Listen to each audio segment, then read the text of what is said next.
Yeah.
Trevor said that the vocab is how to exit through horseshoes.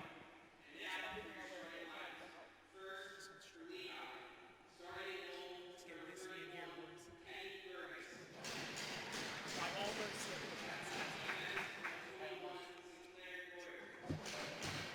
I almost yeah, that was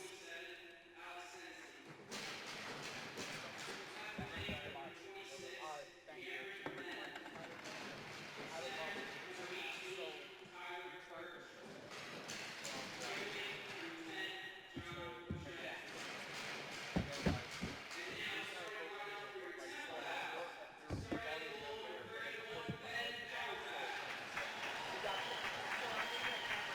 Okay. and Boris's mom wants a picture after the cards and stuff and the cards and stuff. Just bars. Yeah. Okay, cool. She's like, I just said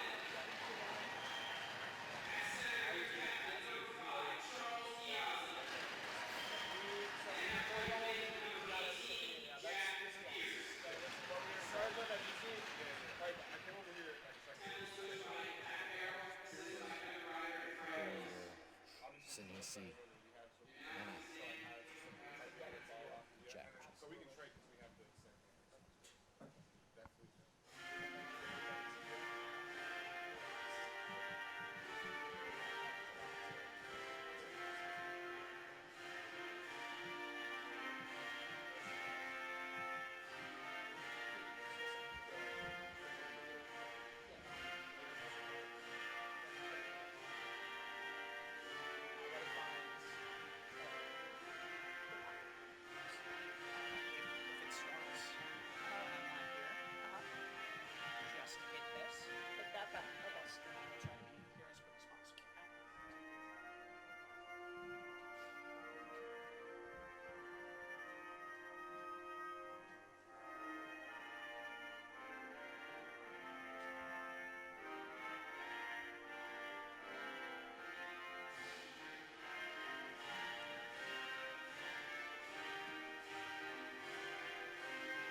We about ready? I'm good.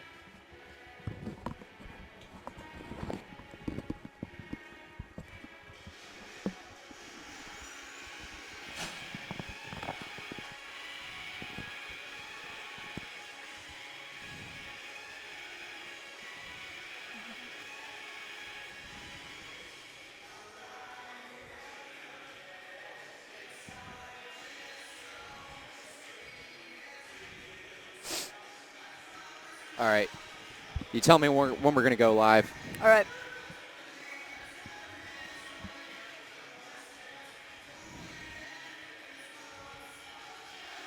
In net. Oh, please be Burgess. If it's not Burgess, we're in trouble. It's not Burgess. All right, let's do it. Yep, we're going.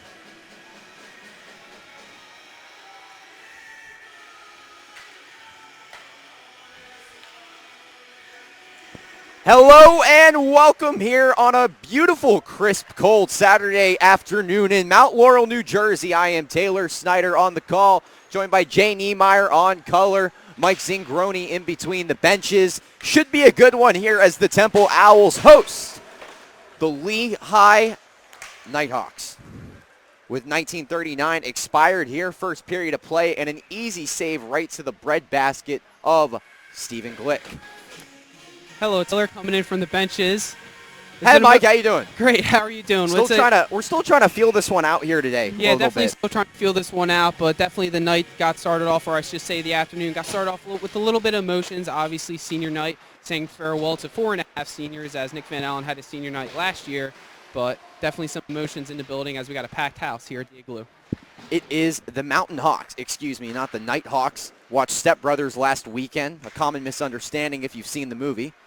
Brandon LeBombard now down low with the Owls. A shot from the point, a ringer from Zanisi, and eventually trickled out of play. 19-14 to go. Lehigh with the first three shots on the board.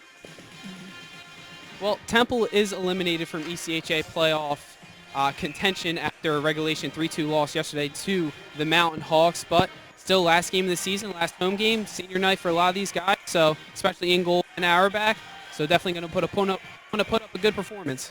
Absolutely. Ben Auerbach in net tonight for the Temple Owls, back in the lineup. Number 31 was out. Traveled with the team to Virginia, and a shot there from the left circle. It was Brandon LeBombard. Easy save for Kenny Burgess. So that was the first shot on goal of the night, of the afternoon for the Temple Owls. And as you mentioned, Mike, last night falling 3-2 to this Mountain Hawks team in Bethlehem, Pennsylvania, eliminating the Owls from ECHA playoff contention. Bit of a different taste in their mouths as compared to last year, the emotion that entailed and how the team was able to kind of propel themselves into a playoff spot.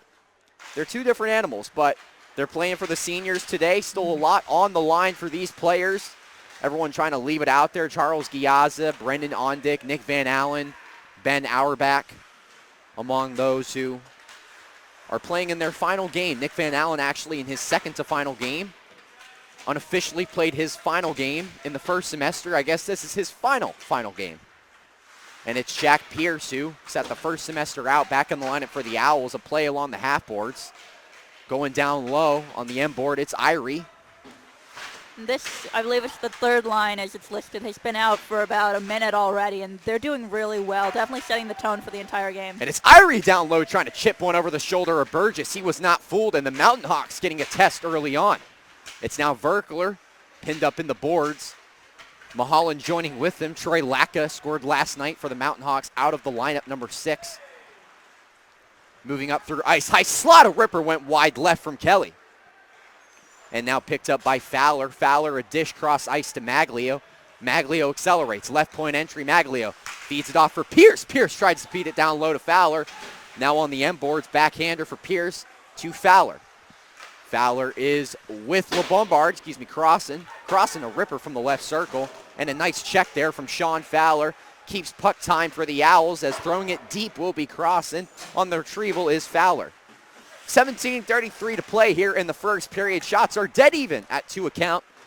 Ben Auerbach in goal tonight for the Temple Owls, number 31. Fellow number 31, Kenny Burgess for the Lehigh Mountain Hawks. Down low, it's Crossan and lays a nice hammer on Mantelmacher. Down low now playing with it, it's Aaron Crossan. Crossan looking to break out, head up or on the ice. Goes up through center, an acceleration through the left wing. Taken off his check was Crossan, a nice play by McHugh. And now the Mountain Hawks will transition. Looking for a feed, cross ice to McHugh. Was not touched up, so that will come down to an icing against Lehigh with 16:58 to play in the first. Before that icing, that was a really strong play by Aaron Crossan, jumping out from defense, taking the open ice in the neutral zone. I don't know if it's because these two teams played each other yesterday, but there's a lot of open ice out there, especially in the neutral zone. So good job by Aaron Crossan taking advantage of it, getting the puck in deep, and eventually Lehigh ices it. I was going to say the same thing, Mike. It is Garrett Elmer, number 84, at the faceoff circle, something my colleague Jay Niemeyer pointed out. This fourth line tonight is Will Green on the right, Sean McDowell on the left, Garrett Elmer quarterbacking the offense. And an interesting group. Will Green had a big weekend down in Virginia on the back check. Coach Carroll definitely trying to add a little bit more of speed, I would say, to that fourth line. Now down low, it's Pierce. Playing low with it, it's McDowell. Picked off in the slot and a ripper from Sinisi. Now a play along the half boards, eventually retrieved by Sean McDowell, looking to use the board to his advantage. Doesn't work out his way. Now retrieving for the Mountain Hawks, it's Griffith. Griffith thought about playing it off. He'll fork it out. First to touch up was Rittenhouse, now Van Allen. A play off the half ball, it's Smedley. Charles Giazza going for the corner board here. It's Giazza with a pickoff, trying to send one through down low to Van Allen, couldn't reach. It's now Brendan Ondick looking to work the forecheck here. Bladen Reed has to keep it in, but Brendan Ondick was offside, so Lehigh will maintain possession. Now controlling for the Mountain Hawks, this is Sinclair Goyer, who I would think has been voted the nicest hair on this team, on this roster, you'd have to think, unanimously. One of the best names, too. Oh, yeah, fantastic. It's got to have some sort of European twist to it. It has to. I really wanted to say yay during the opening announcements. It was Brendan Ondick down low, a feed from Van Allen. Ondick just couldn't get to his forehand. Now moving up left wing, it's Calvo Russo. Calvo Russo, a shot to Auerbach, and a nifty little save for number 31. Sure. Yeah, Auerbach has 5 saves so far, but not really too tested. He got one nice little blocker shot from the slot about a minute or so ago, but nothing too daunting for the goalie who's had, who you could say has some rust on him. It's Ben Auerbach in net tonight, number 31. It was Steven Glick who finished off the weekend on Sunday versus Liberty. They fell 2-0. Last game was last night, 3-2 loss. It's now Ben Auerbach who is fully healthy. You thought number 31 would miss his senior day. Well, think twice. It's Brandon LeBombard. High slot, a dribbler around the feet, fumbled the puck. Couldn't get enough sauce on that one to reach Kaiser, and now Lehigh will transition. Moving up left wing, going deep. It's Jack O'Shea, but an icing will be called against the Mountain Hawks. One thing I do want to point out, number 44, Brandon LeBombard, he is known for his facial hair and his very nice beard. Well, I have to break it to you guys. It is totally shaven. We got clean face Brandon LeBombard for today. I did notice that. I don't know if it was a breeze I felt, but when Brandon I needed LeBombard, to take a second look. He looks like a completely different person. He does. He does. Thank goodness for names on the back of jerseys. That definitely helped us when we first got here. This is our last game, and a shot there from the right circle. I believe it was Griffith who got enough on it to get it to Auerbach. So a touch up there, 14:43, a stoppage, excuse me. And before I got cut off, something to mention here, senior day, not just for the Owls, but for the broadcasters too, myself. This will be my final game ever with the Temple Owls calling it. Dylan Coyle won't be going anywhere, though. Our media director will still be standing strong next year. Of course, going nowhere. No, he will not be leaving. Justin Oakes as well, our faithful photographer, who I can only assume captured some beautiful moments pregame. Highly anticipated photos to come later, I'm sure. As Mike mentioned before the game, retiring number 16 for Ryan Trebs. The Trebses were in attendance here. A beautiful, beautiful sight to see. Just unbelievable energy. And today's game is for sure not just for the seniors, but for number 16 as well, who would have been a senior today. And now moving with it is the Owls. It's a dish from, I believe, it was Barberini. It's hard to see from my angle. Anyway, play continues on. Fowler, a feed through the slot. On his backhand, it was Magglio trying to close. Number 88, the freshman. Trying to finish off the deal there, just couldn't. Magglio, risk management and insurance major from Delaware. A unique site for this team. A lot of players from PA and Jersey. Of course, Delaware Ducks, Andrew Kaiser and Joey Galitsky, both former teammates. On the left circle, it's Sean Fowler. A chip in deep for Pierce. Pierce first to get there. Pierce, a nice forecheck. Jack Pierce trying to feed it in low. Couldn't reach Fowler. It's Pierce staying hard on his check. Fowler first to ring it. Doorbell couldn't close. And now it's Pierce. Got picked off away. Moving up through it is the Mountain Hawks. It's Curse. Curse trying to dish it out, and an offsides will be called. They got Ramondelli. The Owls are doing a really good job of, in this first 7 minutes, is dictating time and space. In the neutral zone, they're flying, getting the pucks deep, skating it into the offensive zone, getting good, dangerous opportunities. Then when Lehigh has the puck, great job holding their defensive blue line to make sure Lehigh doesn't get a clean entry and makes it tough for the Mountain Hawks. So good job dictating time and space for the Owls thus far. Now moving down low, a play off the glass. It was Crossan. Tied up at the blue line, it was Mcdowell, who his teammates have acclaimed to be the most underrated player on this team, as Mike mentioned in the Liberty game last week. All hard work from number 38. Proud Irish, even has it in his Instagram bio. Not afraid to admit it, for sure, Sean Mcdowell. Now left circle here, a shot that was blocked down from Gulick. Down low playing with it, it's Elmer, and a trickler right to the feet of Ben Auerbach. He'll have to cover up with 12:31 to play in the first. Smart of Ben to cover it up there. Absolutely. One thing I've been seeing so far in this game, Jay, the Owls allowing a lot of canyon, a lot of open spaces for Ben Auerbach to see the puck. This was big for Stephen Glick, and why he, in my opinion, was able to establish that rhythm versus Liberty. Now play down low, it's Bladen Reed. Send along the boards around the back alley. Using the boards to his advantage, it's Nick Van Allen looking to forecheck. Nick Van Allen pumps the brakes, looks back, tried to connect in the slot with Ondick. Off the end board, it's Giazza. Giazza now pinned up with Mulholland. That pass Van Allen attempted to Ondick just went all the way through, and unfortunately Bladen Reed, who was coming up on the right wing, was on the wrong hand. If it had been on his forehand, it would have been a much better chance. It's now Charles Giazza using his backhand, and the puck trickles just in front of Burgess. And Van Allen almost got a goal, but he will get a penalty here. The Owls are going to go a man down here. 5-on-4 hockey with 11:53 to play, and Brendan Ondick making sure Lehigh got his business card. Yeah, Nick Van Allen, he was the first penalty called against, but Jake Hurst. Yeah, it looks like Van Allen was... It looks like Jake Hurst might have himself there. VA gets called for the second charge. Yeah, it looks like we're going to be 4-on-4. Yeah, we're going to get 4-on-4. They got a Lehigh player for roughing. And that makes sense there. A nice feed from the M wall. Mitch Verkler. They got Mitch Verkler for roughing. It was a nice feed from Giazza at the M wall there. It was really just Van Allen, one of those pucks that's sort of just bouncing off your stick. Those are really hard to control, but Van Allen, right place, right time, maybe just not the bounce they would have expected. So, alas, we will have a lot of open ice. If you're a fan of open ice, don't you turn off the channel. 4-on-4 hockey, 11:52 to play, even 2 minutes to each side. It's now the Mountain Hawks, pick up by Ondick, and a shot to the slot, and a great glove save from Kenny Burgess. It was Brendan Ondick, almost lit the lamp. The Owls are losing shot count 7-3, but it definitely doesn't feel like that. They've majority first 8 minutes and 15 seconds, they have been taking play. It's now Charles Giazza at the dot, lost to Goyer. Now controlling it, Sinisi. Sinisi centering pass to Goyer. A touch-up by a Mountain Hawk. First to touch up for the Owls is Alex Barberini. It's Goyer now left circle and right into the breadbasket of Ben Auerbach. A nice square save from number 31. Yeah, beautiful positioning from Auerbach. Had a nice look over the bench, and that shot went right in between Charles Giazza's legs, who was pressuring the point. So that could have been a tough one to pick up for Auerbach, but his flawless positioning allows him to swallow it up right into Temple Crest. It is 8 shots to 3 in favor of the Mountain Hawks, but I'd argue a vast majority of Lehigh shots.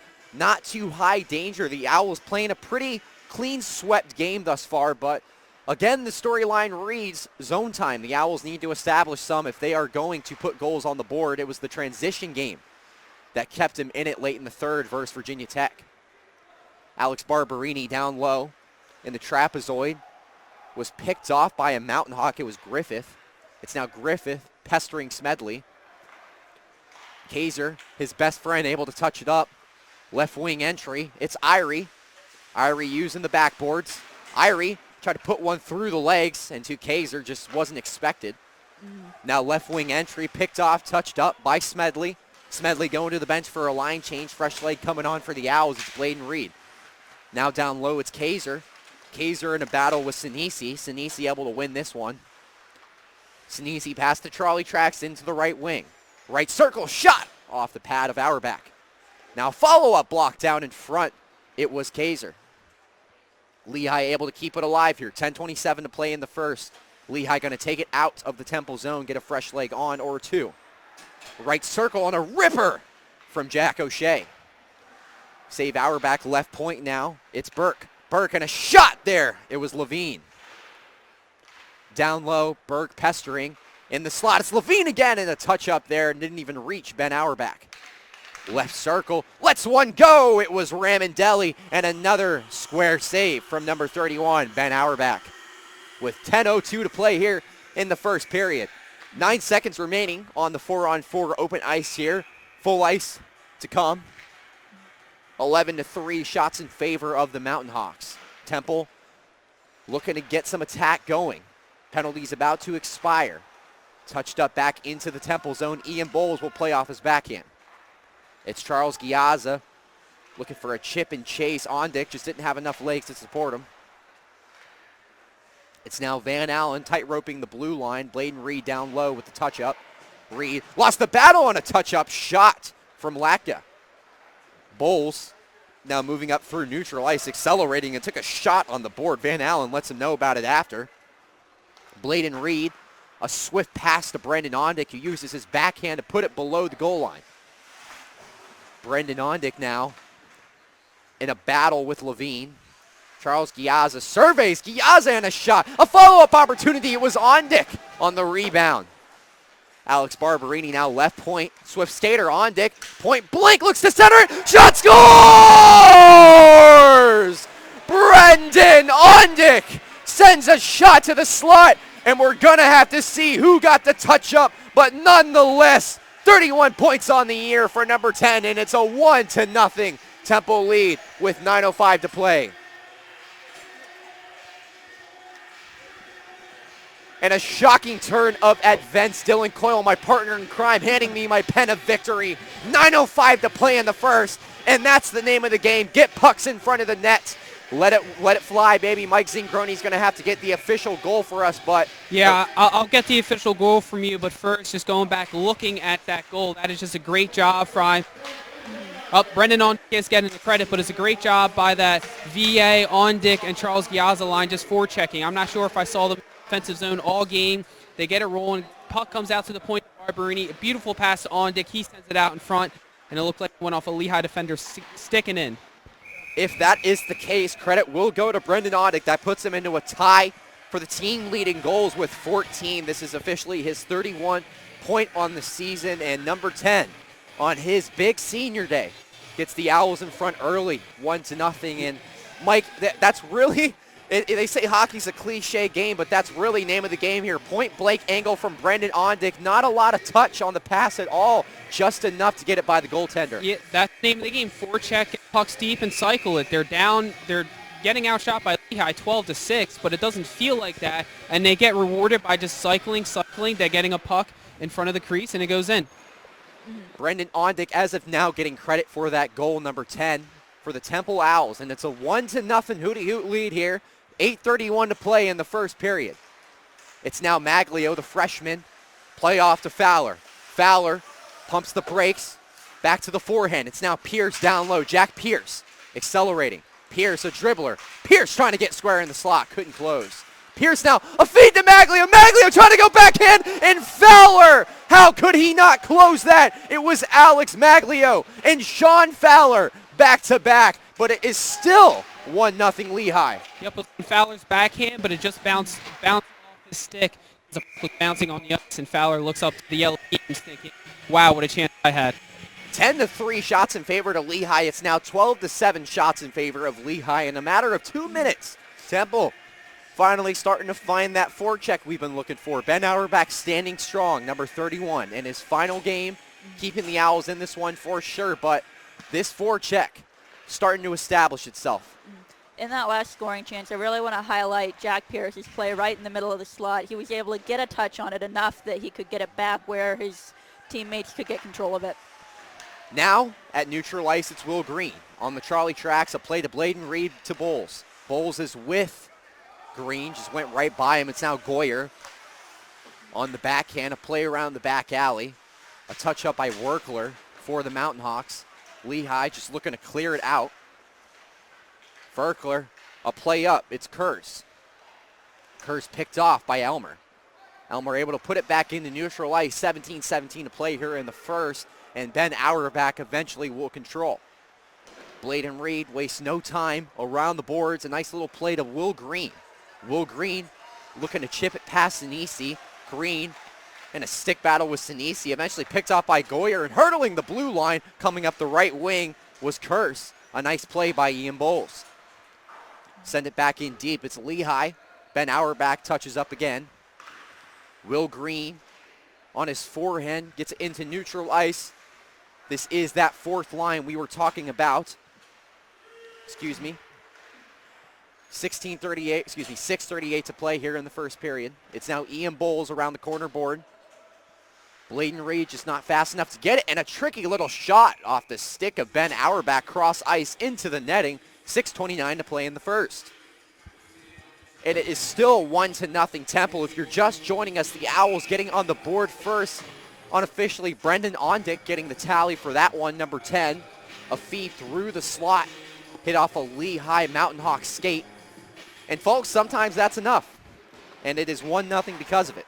6:26 to play here in the first.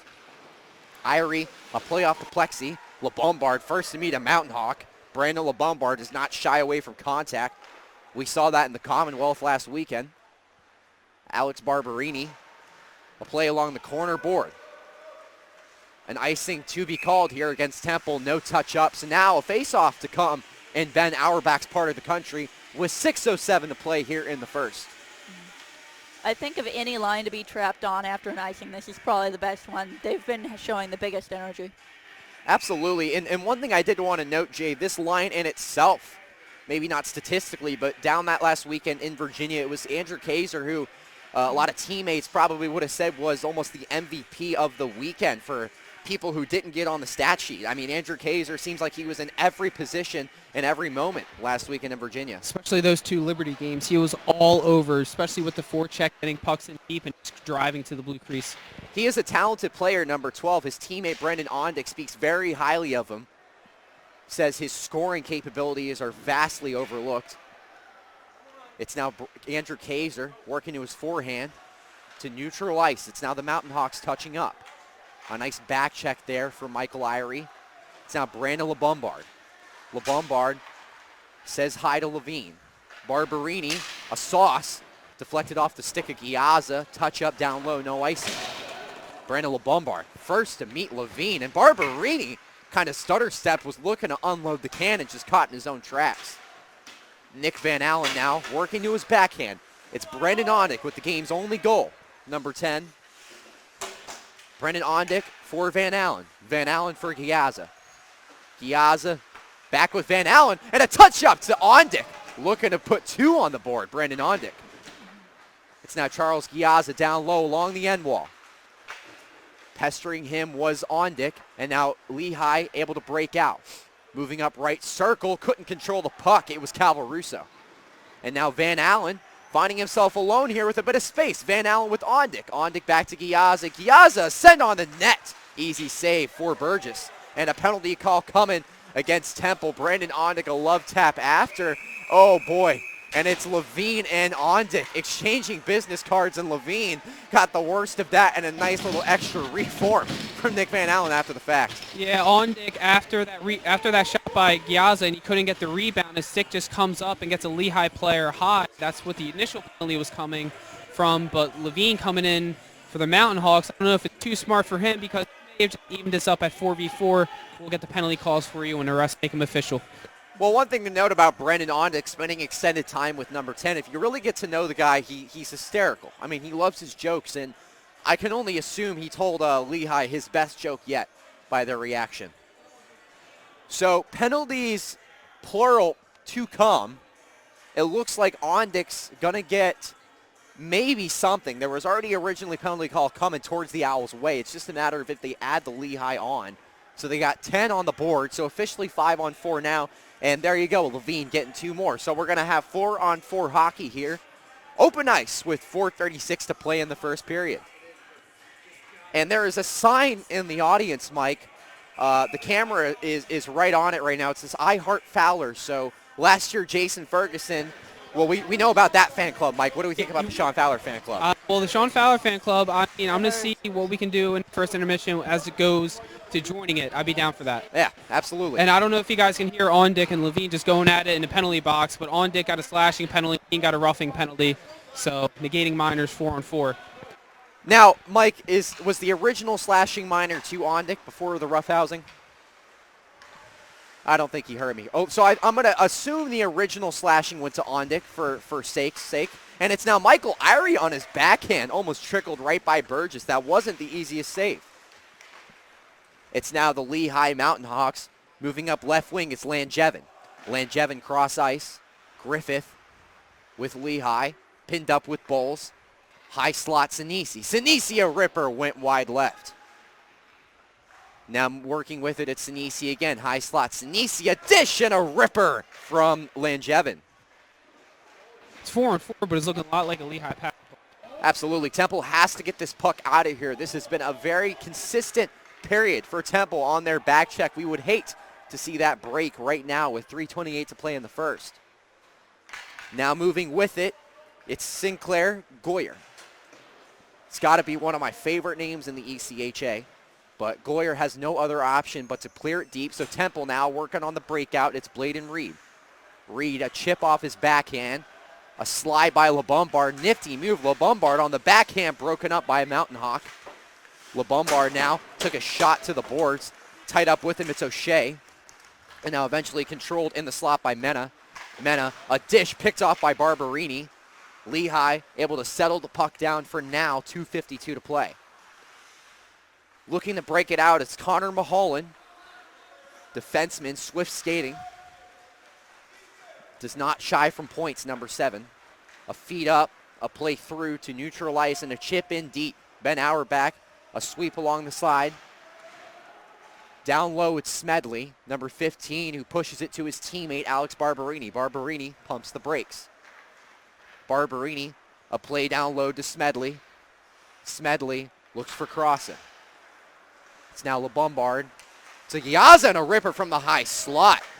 A save by Burgess. Now down low, it's the Temple Owls. It's Magglio, the freshman, number 88, who had a chance earlier in this period. Tried to go 5-hole on Burgess. Could have been 2 goals on the board for Temple. The only goal that remains is Brendan Ondick's, which came about halfway through the period, and it's the reason why your Temple Owls are up 1-0 right now. It's now Alex Barberini along the half board, picked off by Lehigh. High slot, shot from Sinisi, played alongside by Ben Auerbach. The Owls are starting to look tired. Yes. That puck was loose in the left side, and took a second for anyone to step up to it. Temple has to be mindful of line changes tonight in ice time. That top line for Temple is crucial, as we already saw. 1:27 here to play in the first, and a ripper to the glove of Ben Auerbach. He'll cover up. 1:24 to play here in the first. Yeah, I guess games and back-to-back nights between these two teams will get them to know each other on a personal basis. They're definitely familiar with each other, not afraid to give a little extra shove, maybe a little extra slap behind the play, so definitely something to look for. Something to point out, Temple Owls head coach Pat Carroll coached this team last year, the Lehigh Mountain Hawks. Coach Carroll exchanging pleasantries with a couple of Mountain Hawks before the games. No strangers here today. Even if you don't know each other, people are still getting to know each other for sure. It's Garrett Elmer now, who is along the half wall. Eventually, Ian Bowles will touch up in neutral ice and down low to Goyer. We got a minute to play here in the first period. Now Lehigh looking to break out. We'll have to see if this has the distance. It does not. Icing is irrelevant. And now it's Temple moving up right circle. It's Mcdowell. Mcdowell, a pump fake. Mcdowell sends one on. Went wide right. Touched up by the Mountain Hawks. It's Gulick. Gulick. A play to his teammate Lacka. Lacka on his forehand. Lacka sends it right to Charles Giazza with 30 seconds to play in the first. It's now Ian Bowles down low on his forehand. A play along the board. It's Charles Giazza looking to push it out, just had the wrong idea, eventually makes its way out on its own with 17 seconds in the first. High slot moving up right circle. It's Ramondelli and a ripper. It was Levine. 10 seconds to play in the first period. Lehigh looking to get one last shot on. Sent a shot way left. Now touching up. It's 3 seconds. It'll be Brendan Ondick content to clear it out. With the first period coming to a close here in Mount Laurel, New Jersey. It is the Temple Owls with a 1-0 lead over the Lehigh Mountain Hawks. Credit to number 10, Brendan Ondick. And I hear the rumors are true. Brendan Ondick is on the ice right now with Mike Zingroni. He'll be interviewing him in a second here. We'll have to get the official tally for you, but nonetheless, a point accredited to Ondick. His 31st on the season. 31st point getter is with Mike Zingroni right now. All right, I'm here with Brendan Ondick, the first period goal scorer. Before we get to your goal, it's senior night. What's the feelings like? It's bittersweet, I guess you could say. I don't know. It's been a long time that I've been playing this game, so just trying to take it all in one more time and get a win again. So when you guys tallied the goal, Lehigh was winning the shot count 12-6, but it really didn't feel like they were dictating the game. How did it feel like you guys were kind of controlling the game out there? I thought we were doing a good job of getting pressure on their D. They generate shots from the point, so their shot count's a little high, but I thought we pretty much controlled that period, so we just got to keep doing what we're doing. We got Ben back there, so we trust in him, and we should be all right if we just keep it up. Yeah, well, you had plenty of tallies in your career. That wasn't the prettiest one. Can you take us through? What did you see out there? Yeah, I just picked it up here on the side. I saw Charles and VA both in front of the net there, so I was just trying to hit one of their sticks. I couldn't even tell you what it hit, but somehow it trickled in, and we'll take them any way we can get them. Thanks, Brendan. Good luck the rest of 40. Thank you. Brendan Ondick, number 10 for the Temple Owls with the game's only goal. And it is a 1-0 Temple lead at the end of first. Don't you go anywhere, boys and girls. 2 more periods of hockey coming your way from Mount Laurel, New Jersey. Stay tuned. Hello and welcome to the TU Ice Intermission Report for our final game of the 2019-2020 season. I'm Jane Niemeyer alongside with me. Jonathan Burke. All right, and we have Temple with a 1-0 lead at the end of the first period. Very, very happy to see that for our seniors. Really, I think it was fitting that our seniors got that goal, not just because it's senior night, because they had been playing really well throughout the period. Something I really liked about not just the top line, the seniors, but also Jack Pierce, is they were really getting their puck, the puck with. They're using their stick, their hand, their skates, anything to get the puck away from the Lehigh players. Yeah, the senior players have been one of the most aggressive players out there. And you mentioned that first line has probably been the best line. They've had the most ice time down here. Definitely. But don't shy away from that third line. McDowell and Elmer have also been very good for getting into the zone. And then that second line, it had a great attempt with Sean Fowler right here. Just couldn't get up out of the net. It could have been a 2-0 hockey game, but unfortunately still 1-0. Yes, definitely. And the second and third lines could be, I would say, top lines on some other programs. We've got some really talented players here with Temple, and a lot of just showing that you don't have to necessarily have control of the puck for it to be a good play. Sometimes just keeping the opposing team from having good, clean control is enough to get momentum going back the way it should be. And then let's talk about goalies. Ben Auerbach, first game back from his concussion. So far he has a shutout, 16 shots on goal, and nothing has gone in for Lehigh. And there have been pretty good easy saves as well. Lehigh has not had very many good scoring chances, which is good for the Temple defense. Yes, definitely very good work by the Temple defense to be keeping Lehigh out to the outsides. And another point that Taylor made in the broadcast was that he called it canyons, that Ben Auerbach was able to see the puck, and that allows him to know exactly when the player is shooting, where the puck is going. And it also lets him be square, which is one of the most important things for a goalie to be a sound player. That's probably something they talked about when they came back from the Virginia trip. That was a lot of those goals came by easy screens. You know, Glick and Galitsky could not see the puck. That's something they had to focus on coming into this weekend. You know, last night, unfortunately, was a loss. They had must-wins. This game is going to be a win. Needs to be a must-win for the seniors. You got to make sure you keep that line of sight for the goalie clear. You'll get a win. Yeah, speaking of screens, of course, I'm pretty far away from the action in this period, but if tell me if I'm wrong, but it seemed like the entire period there were like no screens on Auerbach. He was always The Lehigh offense seems to be set up in a way that they're trying to play the perimeter almost. They're not really getting anyone down low. And I think that's something that has been a weakness for Temple, is that when guys get down low, our defense kind of collapses. We saw that like last week with Liberty, where if people get some easy rebounds, easy points down there. So Lehigh being set up on the perimeter has been great for Auerbach, because he's just had to make several easy saves. Like they're all right in his chest, right in the glove. Nothing's gone high, nothing going 5-hole. So it's all been like really easy stuff for him so far. One more point I want to talk about. We had a couple periods of 4-on-4 during that 20 minutes. I really think Temple was lucky to have the 4-on-4, though. Really, it was just Lehigh being a little bit tense, a little bit hot-headed, that allowed Temple to get the 4-on-4 and not be man down. I was gonna say, well, the power play kill, the penalty kill did impress me last week, so I wasn't really too nervous going into it. But I think both teams kind of wish they had a power play instead of 4-on-4s, because we had 2 4-on-4s. Nothing really came out of it. It was more of just this little back and forth affair that happened. So hopefully one of the teams gets on the power play. I think that's something they're going to both talk about, is like, hey, if someone gets a penalty, you're going to need to chill, keep tensions down. Obviously, things got a little hot a little bit midway through. We saw a little bit of a fight over there with Ondick, and Van Allen was getting into it as well. So tensions are high. Yes, that's to be expected, really, with teams that played.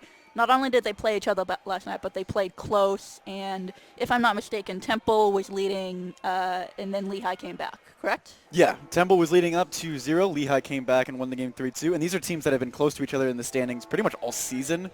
So they know like this is a close fight for them. Obviously, the playoffs is unfortunately sealed. Lehigh is going and Temple is not. But there's still a little bit of anger between both teams. They still want to kind of prove like who's the better hockey team here. All right, we are setting up for the second period, so hopefully we will see some more good hockey, and hoping for Temple Owls to prove what they want to prove.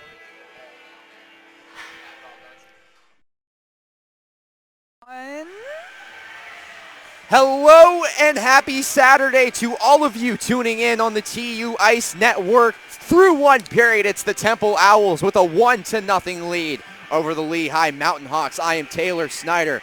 On the call here, Mike Zingroni inside the glass, and Dylan Coyle in Mission Control joining us here. Absolutely fantastic time to be here today, Dylan. It's cold out, but the sun is shining. Had a beautiful ceremony. The sun is shining on this rink. Absolutely. Beautiful moment pregame. Senior day here. My final call. And Brendan Ondick, number 10, in his final game as a Temple Owl with the lone goal for Temple, 1-0. The Owls lead. Dylan joining us here in the second period on the call. Mike Zingroni back by popular demand inside the glass, making half the NHL shake one comment at a time. Who's demanding Mike? The fans. Gotcha. All the fans. I got a lot of messages last night from people saying that they really liked the Mike inside the glass. Yeah, a lot of good feedback. 4.5 stars. Yeah, great feedback. In fact, Complex actually rated Mike a perfect 5 stars. Oh, man. How Absolutely. about Vogue? This has been a ton of fun, but we got a hockey game if you guys want to do this right here. It's Alex Barberini through neutral ice. A playoff to the right point for his teammate, Brendan Ondick, who is content to just let one on net. Charles Giazza looking to send one home, just whiffed it. It's now Lehigh moving up through neutral ice.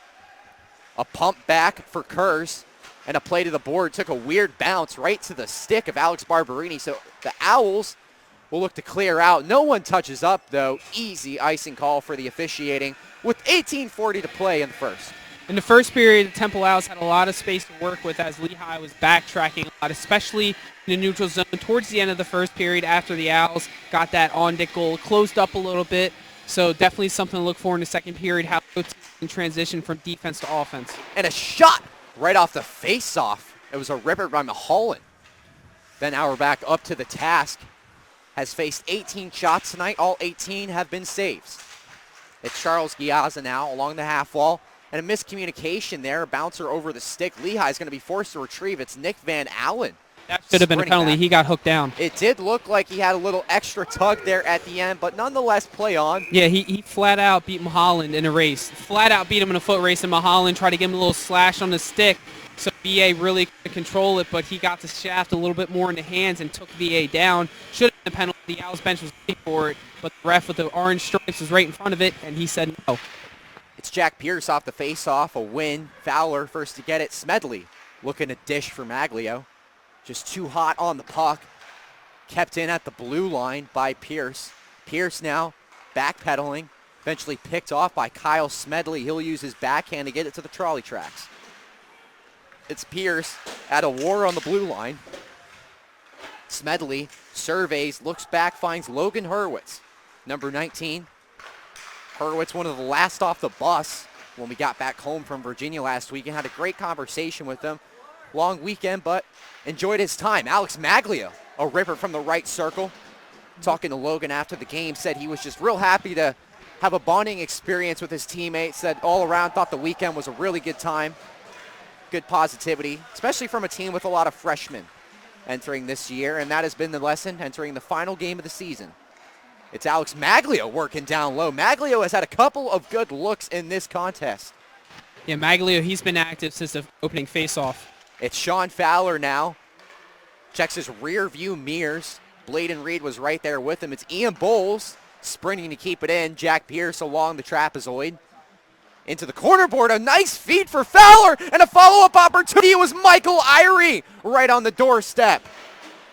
Still down low for Temple. It's Ian Bowles. Bowles with a ripper off the pad, and this place would have lost it if that one went by. It's now Ian Bowles. We would have lost it. Oh, we would have lost it, let alone the people. Ian Bowles, right circle, still kept in. That's 2 keep-ins from number 42 on this shift.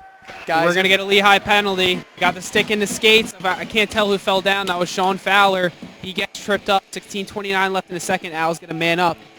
And it looks like it's Levine who, it's Tyler Burke, number 18, sending off to the box from Bethlehem, Pennsylvania, the hometown skater, is the reason Temple has a 5-on-4 advantage coming with 16:29 to play in the second. If we could rewind real quick to that Michael Irie chance about a minute ago, Sean Fowler doing a great job being strong in the crease. He gets it loose for Michael Irie, but Irie, the right-handed shot, just could not tuck it in as it went a little bit below the goal line. The Lehigh goalie was able to sprawl out. It's Brendan Ondick, a slide to the high slot. Nothing to really give there. Temple's going to have to backpedal here. This is a crucial point in the game here. Just north of 16 minutes to play in the second, and a cross-ice pass to Irie, just a little too high. Owls have Giazza. 5 forwards on the ice. Charles Giazza, high slot from Ondick, looking to get his second on the board. Eventually, the Mountain Hawks will clear out, a play off the board. Got to be careful here. It could be a 2-on-1. A feed down low in the slot. Couldn't close. It was Langevin. Langevin back to his teammate. Russo blocked down by Kaiser. Langevin got that chance because the Owls have no defensemen on the ice, so Ondick and Giazza were the two that were forced to cover that 2-2 chance for Lehigh. Ondick gets beat trying to back check, and Lehigh got a nice chance out of that. Something we haven't seen from the Owls lately is the back check on the short-handed opportunities that other teams have had, and it's really nice to see some players getting in the way of some shots and blocking pucks. Andrew Kaiser now number 12 with a right point dump. Now in the corner board, it's Brandon LeBombard. LeBombard to the end board for Van Allen. Van Allen pickpocketed. Trickles back to Ondick, though, and a shot off the skates of Russo. Brandon LeBombard, first to get back for the Owls. Originally from Ontario, former United States Marine, shoots that to the glove of Burgess, and a touch-up with 15 minutes to play on the dot. Yeah, the Owls really couldn't establish too much offensive zone time as the Lehigh was able to clear within a few seconds majority of the time, so good job by LeBombard there, just getting the puck on net, getting an offensive zone draw, and now the Owls have 2 defensemen in Bladen Reed and Alex Barini on the ice. And a stoppage here. We got a orange stripe in the air. It looks like a penalty call's coming. Yeah, Sean Fowler's down on the ice. I think he got a slash face-off. Then Sinclair Goyer is going to go to the box. And it's our best friend, Sinclair Goyer, the defenseman, number 21, who's going to head off to the box. And now, this is crucial. Was crucial before, only more emphasis now. Yep, draft horse 5-on-3 for 29 seconds. This is big for the Owls, still leading 1-0. Brendan Ondick, if you're just tuning in, with the game's only goal unassisted. I mean, you scored like one 5-on-3 goal all season. Not much time, but here's a chance to do it. A touch pass from Rittenhouse to Reed right into the breadbasket. Alex Rittenhouse and Bladen Reed, known to be busmates, seatmates, bunkmates. I guess there's 3 different terminologies for that, but in talking to Alex Rittenhouse on the road trip last week, and him and Bladen known each other for a long time, grew up playing together, and have developed a nice relationship on this team as they're both out there now. It's high slot Barberini. Barberini trying to go top left. Bladen Reed left point. Centering pass for LeBombard. A feed to the right circle. Back to the high slot. It's LeBombard. A shot. Took a gnarly deflection wide. It's Rittenhouse down in the trapezoid. A play off the half board. Barberini. Right circle. A cycle. Working nicely for the Owls. Looking to maintain this zone time. A feed down low for Giazza. It's now Giazza in the trapezoid. Working on his backhand to his 4. Brandon LeBombard, a left point chip. Down to the circle for Bladen Reed, who circles to the high slot and rips high left. It's LeBombard now. Centering pass for Barberini. Shot scores! Alex Barberini, his 2nd goal on the year and 2nd on the day for the Temple Owls. It is a 2-0 lead in the 2nd. What a person to get that goal. Getting the first ever Ryan Trevs Memorial Award just before the game started, had no idea, and he goes out, jumps on the boards in celebration because he has padded the Owls' lead. It's a power play marker, and after a really good stretch of a man advantage time, the Owls 2-0 up again over Lehigh. Let's hope it goes differently. Yep, on the first 5-on-4, the Owls really couldn't get offensive zone time established. There they do, and eventually Barberini comes to an open slot with a puck and snipes it home.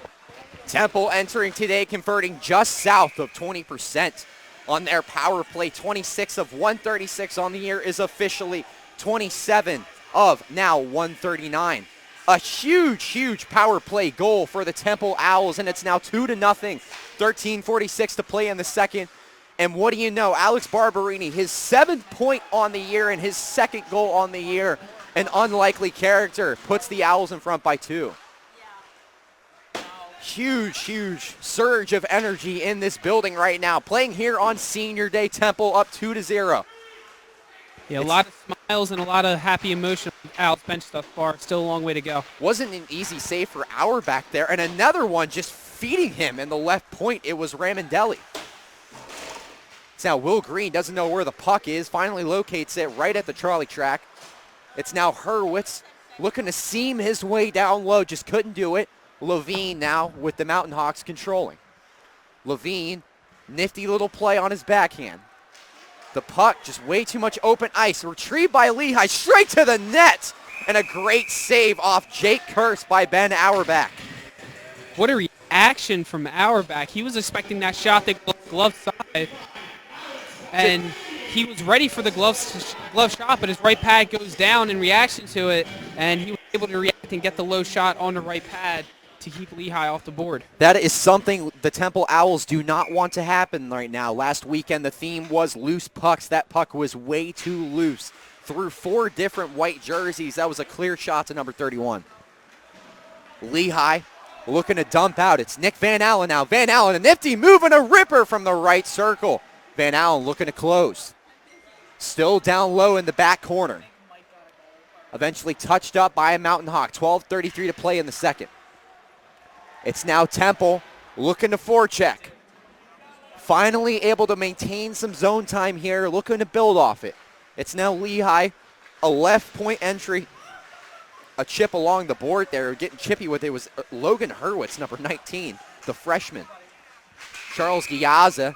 And a stoppage of play here. Looks like the net may have come off its moorings. I'm not sure exactly what happened. 12-12 on the dot to play here in the 2nd period. A 21-20 shot advantage for the Temple Owls before you can even blink. It was 10-3 shot advantage for the Mountain Hawks in the 1st period. The tables, how they can turn sometimes. Smedley is in the box for the Owls. There was a penalty on that. He's Ah. getting 2 minutes for roughing. Richie's penalty kill upcoming. So my apologies. I did not see the left stripe, so they got Smedley, and now it's Fowler. Fowler right to the net. Shot scores! Sean Fowler with his 4th goal on the year. 3rd on the day. It's a 3-2 Temple lead with 12:04 to play in the second. Fowler, he's been active all day, and what a play for number 77 in white.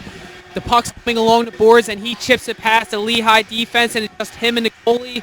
Doesn't get the best wrist shot off. It's a little fluttery, a little knuckle puck, but it goes over the glove, and a shorthanded tally for the Owls. It is 3-0. I don't know about you guys, but seeing these guys who haven't scored so many goals this year really capitalize on opportunities, it's beautiful and shorthanded. Special teams has not been the Owls' strong suit in the second half of the season, but today it's a different story. His 4th goal on the season. Sean Fowler was in a deadlock tie with his teammate Jack Pierce. Now moves up to 4 goals on the year, just 1 shy of Mike Walker at 5. His 8th point on the year, and it's a biggie. 11:28 to play here in the second. It's a 3-0 Temple lead. High slot, now it's Levine. Levine way too high for Auerbach's reach. Still kept alive by the Mountain Hawks. Now moving with it, it's Ramondelli, tight roping the blue line. His teammate looking for a touch-up, it's Jack O'Shea. Now left point Levine. Levine looking to feed low. And a nice defensive play by Charles Giazza, able to push the puck out. Fortunate bounce for the Owls. That shot went off a skate, but it didn't bounce towards the net, rather the blue line. It's now Lehigh down low. Point blank range, looks to send it to the left point. High slot, ripper to the blocker of Auerbach. Lehigh still alive here. Half boards, down to the M board. It's Sean Fowler. Picks it up and shovels it out. It's Charles Giazza all alone. Charles Giazza down low. Can he finish? And a nice save by Kenny Burgess, and Charles Giazza almost had his 15th on the year. Wow. Emotions back and forth in my time. This semester has been the most hectic period for the Temple Owls, and for all the good reasons, Dylan Coyle. Yeah, it's been beautiful. Usually the hectic nature of an Owls period is going against them, but obviously it's the first time they missed the playoffs since their first season in the Mid-Atlantic Collegiate Hockey Association in 2006. But what a way to end this season. There's still half a game left, but a great start it certainly is, Taylor. Absolutely tremendous for the Temple Owls. 2 goals in this period. A credit to Alex Barberini and Sean Fowler stepping up in tremendous ways to now Barberini on that first pair. Fowler playing up to speed too on that second. Even strength, fellas, even strength. Good point there, Mike. Back to even strength, and it's hard to believe, but it's 23-21 now. Shots in favor of Temple, and a ripper there from Mulholland. Wasn't the easiest save for Auerbach. Now picked off, it's Andrew Kaiser. Kaiser down the right wing. Kaiser looking to put on a D. Kaiser lost control of the puck. It was a 2-on-1 developing. The puck could not stop bouncing on number 12. Yeah, that was it right there. If it stopped bouncing, he might be able to pull off that toe drag and just has the goalie to beat. It's Garrett Elmer down low. Garrett Elmer trying to do a backdoor feed. Great defensive play by the Mountain Hawks. Now moving up through it. Right circle. Couldn't close on it. It was Cal Russo. Got to be careful here. All alone is Magglio. Magglio looking to close and could not finish. It was Alex Magglio who almost had his 2nd goal on the year. Yeah, the Owls bench, they wanted a penalty shot out of that. They feel as though Magglio got hooked on his way into the net. And a ripper, gnarly deflection, went from high to low. Puck, net still kept on its moorings, so puck will stay alive. Another ripper from the blue line. Great defensive play by Aaron Crossan. Got to be careful here. Magglio in his back door. Burgess coming out of the net. And a full X Games collision right at the half wall. It's now high slot. Lehigh looking to send it in right away. It was Alex Kelly. Saw nothing but skates there. Sean Fowler now moving up through neutral ice. A chip into the right wing. Pierce falls to his feet. Nothing personal. It's now Lehigh left point. The Mountain Hawks centering pass took a gnarly deflection to Auerbach. Another good save. It's now down in the back corner. Playing with it, it's Mena. A nice little cheeky play by Jack Pierce is enough to get it to Sean Fowler. Fowler overskated. on his backhand. Him and Barberini playing monkey in the middle. It's now Sean Fowler. A play along the half wall. Irie first to get it there. Crossing now, backed up in his own zone. Nice and swift to his teammate Barberini off the board. Barberini clears the red, no icing. It's now Lehigh, back and forth transition game pumping for both teams. 7:54 to play in the second. Lehigh, a centering pass, high slot, moves to the right circle. Tried to put it on net. It was O'Shea. Auerbach had an easy cover up there. 7:46 to play in the second. Absolute madness in this one. It was 1-0. Temple jumping out early. Brendan Ondick kind of had the sense that this was going to be one of those defensive battle type of games, but it's Temple cashing in. 2 more insurance goals, huge here. Brendan LeBombard, quick off the face-off, around the alley to the trapezoid, a play along the end wall. It's now Irie down low with them. The Mountain Hawks looking to control. Moving up, left circle, it's Kurz. Played in deep, Rittenhouse first to touch up. LeBombard meets Lackey at the blue line. Irie now in the high slot of his own end. A play off the backhand, nice swift move by Andrew Kaiser and an extra pleasantry after the fact. Lyman just got decked into the bench after the play. It was actually kind of funny, sorry. Brandon LeBombard backdoor feed, looking for Garrett Elmer, just not on his stick. Garrett Elmer now working to his backhand, all alone. A ripper shot. It was Kyle Smedley. Puck still down low. Garrett Elmer trying to get involved, and Kyle Smedley almost had his first goal on the year. What is going on? In the back corner now, it's Garrett Elmer. Garrett Elmer looking to maintain puck possession here, down low, working hard on it. It's Rittenhouse to the backhand. A play off along by Irie. The Mountain Hawks weren't fooled. Lehigh able to finally control the puck, just looking to force it out. Temple was applying some pressure. Rittenhouse whiffed on that puck. Lehigh now all alone in a shot. Scores. It was Tyler Burke all alone in the slot, and he goes clapper, top left on Ben Auerbach. And just like that, it's 3-1. Lehigh gets a goal back. Yeah, Rittenhouse. He just said it's on me as he's coming to the bench. Sorry, that's how I got distracted there. But he flubbed on the clearing attempt. The puck just gets lost in the skates. Then out of nowhere, it's just free in the slot. And Lehigh is able to get a goal back at 3-1. You know, the most important thing here is going to be the response from the Owls, because Temple, we know that it has had a bit of a problem when teams get on the board after being in front. It's given up a lot of goals, but the boys have to go in here and keep attacking, as that just happened. Taylor, I'll go and give it to you. Yeah, Nick Van Allen, number 25. And the last time we played in this building on a Saturday, Nick Van Allen scored. Twice. For StatCast. That's all for StatCast, by the way. I think it was a Sunday against West Virginia where he scored twice. It was a Sunday. Saturday, Drew was on the call. Yes. See? That's why you fact check. And that's why we got guys like Dylan Coyle here. Oh, you're in Mission brilliant. Control. 2 goals for Nick Van Allen on that Sunday versus the Mountaineers, and he almost had 1 there. He has been hard on the puck tonight. As Mike mentioned, beat a Mountain Hawk on the back check earlier, just didn't get the penalty call he would have wanted as a offsides high stick.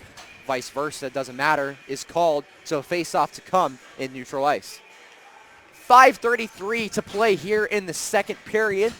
Shots 25-23 versus the Temple Owls, and it was them who converted on a special teams goal. That was their 3rd of the game. The credit came to Sean Fowler. Excuse me, Alex Barberini got the special teams goal. It was Sean Fowler who got the lone goal. So Fowler, number 77, found himself all alone. It was right at the right goal mouth, right part of the mouth. Was able to finish, a beautiful finish, may I add. It's now high slot, a ripper and a shot, scores. And it's Alex Kelly. Beat Ben Auerbach short side, and Lehigh brings it back within 1 goal here. Well, that was Lehigh's 24th shot. And you can make the argument, a majority of those shots have not been too deadly, except for their 2 goals, where they're just in the slot, no man on them, and they have just a wide open chance to beat the goalie Auerbach, and they do twice. Now it's only 1 goal game. Just like that, before you could even blink, it's 3-2 Temple. Trying to protect a 1 goal lead here, 5 minutes on the dot, and number 31, Ben Auerbach, who has been sharp tonight in net. was not done many favors on these past two sequences. Unfortunate breaks for the Temple Owls, but in the sport of hockey, you learn to play on. Temple's going to have to learn how to do this now as Crossan getting to know Alex Kelly, who just had a goal moments ago right along the half-board. Aaron Crossan telling them some jokes after. I'm sure he already got his business card. He's just making sure, just double-checking. Yeah, I think he's just making sure to follow up with him after the game. Yeah, it looks like it was a LinkedIn. I saw a LinkedIn username. Yeah, they want to keep in touch for sure. Yeah, absolutely. LinkedIn gives way too many notifications. I just want to point that out. I don't need to know about what American automakers are saying about 80 million units. Well, Dylan, except for complaining about that, maybe we should ask this question. Why do you have LinkedIn notifications on? Well, because what if I'm getting the biggest break of my life? It ain't happening on LinkedIn, buddy. This isn't the biggest break. LinkedIn. This isn't the biggest break of your life, Dylan. Okay, That's if you're happening to you? involved, it's the biggest break, Taylor. I think this is a pretty big break right here. Temple has had a couple of breaks tonight, and that's why they got a 3-2 lead. But these last two sequences, breaks not really in their favor. 4:28 to play here in the second. It's 3-2 now. Yeah, now all it's a matter just get into the third period. If you're only up 3-2, heading into the third period can't be worse. Just make sure Lehigh doesn't tie this thing up, because that would just be the absolute worst. The goal is to play clean here for sure in the second, Mike, but you want to skate to the puck, not away from it. Play like you want to win, not like you want to not lose. That is the name of the game. Alex Magglio, who has been very active tonight, looking to pickpocket there. It's Jack Pierce now waiting for his teammate to get on side. Everyone stays. Pierce now a feed to Magglio. Magglio trying to work on his backhand. Puck was moving around in all sorts of ways at his feet. And 3:52. Are we going to get a penalty here, Mike? Upcoming on Lehigh. Roughing behind the play by number 18 in brown, whatever color you want to call that, Tyler Birch. He was laying on Magglio in the slot. Al's bench was calling for a penalty. The men in orange stripes, they notice. And the Owls will get a draft horse power play with 5:52 remaining in the middle frame. I can tell you that we definitely don't have fans of that call right to the left of our broadcast booth. Some Lehigh supporters right here making their presence known, Taylor. Yeah, they were very nice off air. Most people we work with in the ECHA are very good to us, but business is business, Dylan. Business is business. Yeah, I don't know if anybody caught that, but Jared Giovon was playing Nirvana during break right there. So I just want to give a shout out to everybody that Jared Giovon is in fact on his A game on senior night. Yeah, well, Jared Giovon, for sure, he's a senior as well, as Mike noted. This is his senior night on Aux, and I mean, there's just so many hits, so many memories to even think of, Mike. Just astounding memories of Jared on Aux, and that was awfully close there. That was close, but that was the right call. It was. Calvin Russo just barely beat it. If he waited just about another half a second, he would have been more than on side. But he jumps the gun there, and the Owls catch a break. The beautiful thing is we have the advanced technology of looking back on a YouTube stream, so I'll let you know. So one thing I wanted to point out, it's Jared Giovon's senior night. When I actually got started here at Temple Ice Hockey, I was a public address announcer. Dylan gave me the keys to the PA's box, and you know, back in the day, Mike Zingroni, who's inside the glass with us, you know, we just wanted to stay out of the way. We just wanted to do whatever we could to help. And yeah, do what we were told. And it's crazy. Just, you know, I don't want to get too emotional here, but, you know, just looking back on it. We'll get emotional after the game, Taylor. Looking back on it, it's the chemistry has just come such a long way. We still got the third period to cry. Absolutely. And the Flyers Cup.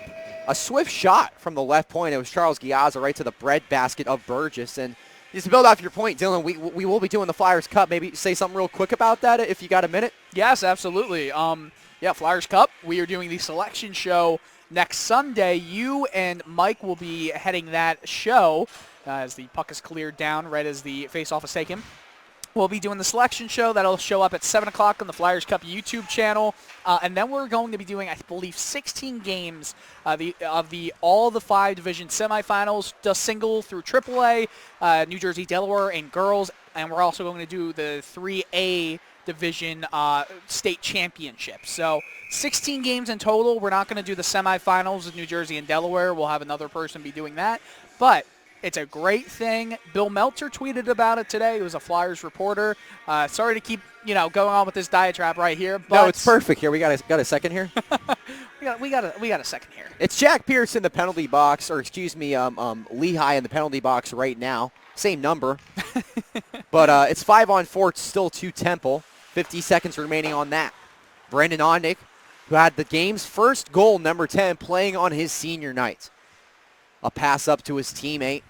Moving along the right circle, swiftly moving, it's Andrew Kaiser. Kaiser with Irie. Kaiser pumps the brakes to his backhand. A swift skater, number 12. Too much sauce on the pass to 10. Now down to the back corner board, it's Van Allen with Irie. It's Kaiser now, back to Ondick. Ondick right circle, a nice feed to Van Allen, just out of position. Van Allen, a one-touch pass to Charles Giazza right to the breadbasket. That's the second time this power play. Charles Giazza released one right off the pass, but both times the Owls just don't have presence in front of the Lehigh goaltender. If they do, possibly a goal, but just on those two one-timers from the captain, they don't. Jared Giovon, obviously a big Rush fan. Plays a lot of Rush here. Tom Sawyer on the Ox right now. And he also created the warm-up mix. He did. It's something we shouldn't underestimate. It's Jared's senior night, too. No, it's not. He's a junior. I grew up with Jared. That's right. Mike lied to me. Jared is a junior. Unbelievable. Unbelievable. I don't know anyone. I didn't explicitly lie. I just made it sound like it was a senior day, so I apologize. It's okay. I just don't know anyone's age. And a shot from Brandon Ondick. I think that rang off the post. I think it did. I heard pipe. Barely nicked it. Barely nicked it. It's Charles Giazza in the backboard. Van Allen looking to do a quick feed. Just hit a Lehigh Mountain Hawk. Lehigh looking to touch up. Finally able to clear it out. It's Latka now. Not enough touch. Eventually reaches the teammate of Lehigh. And a shot from Calvin Russo went high.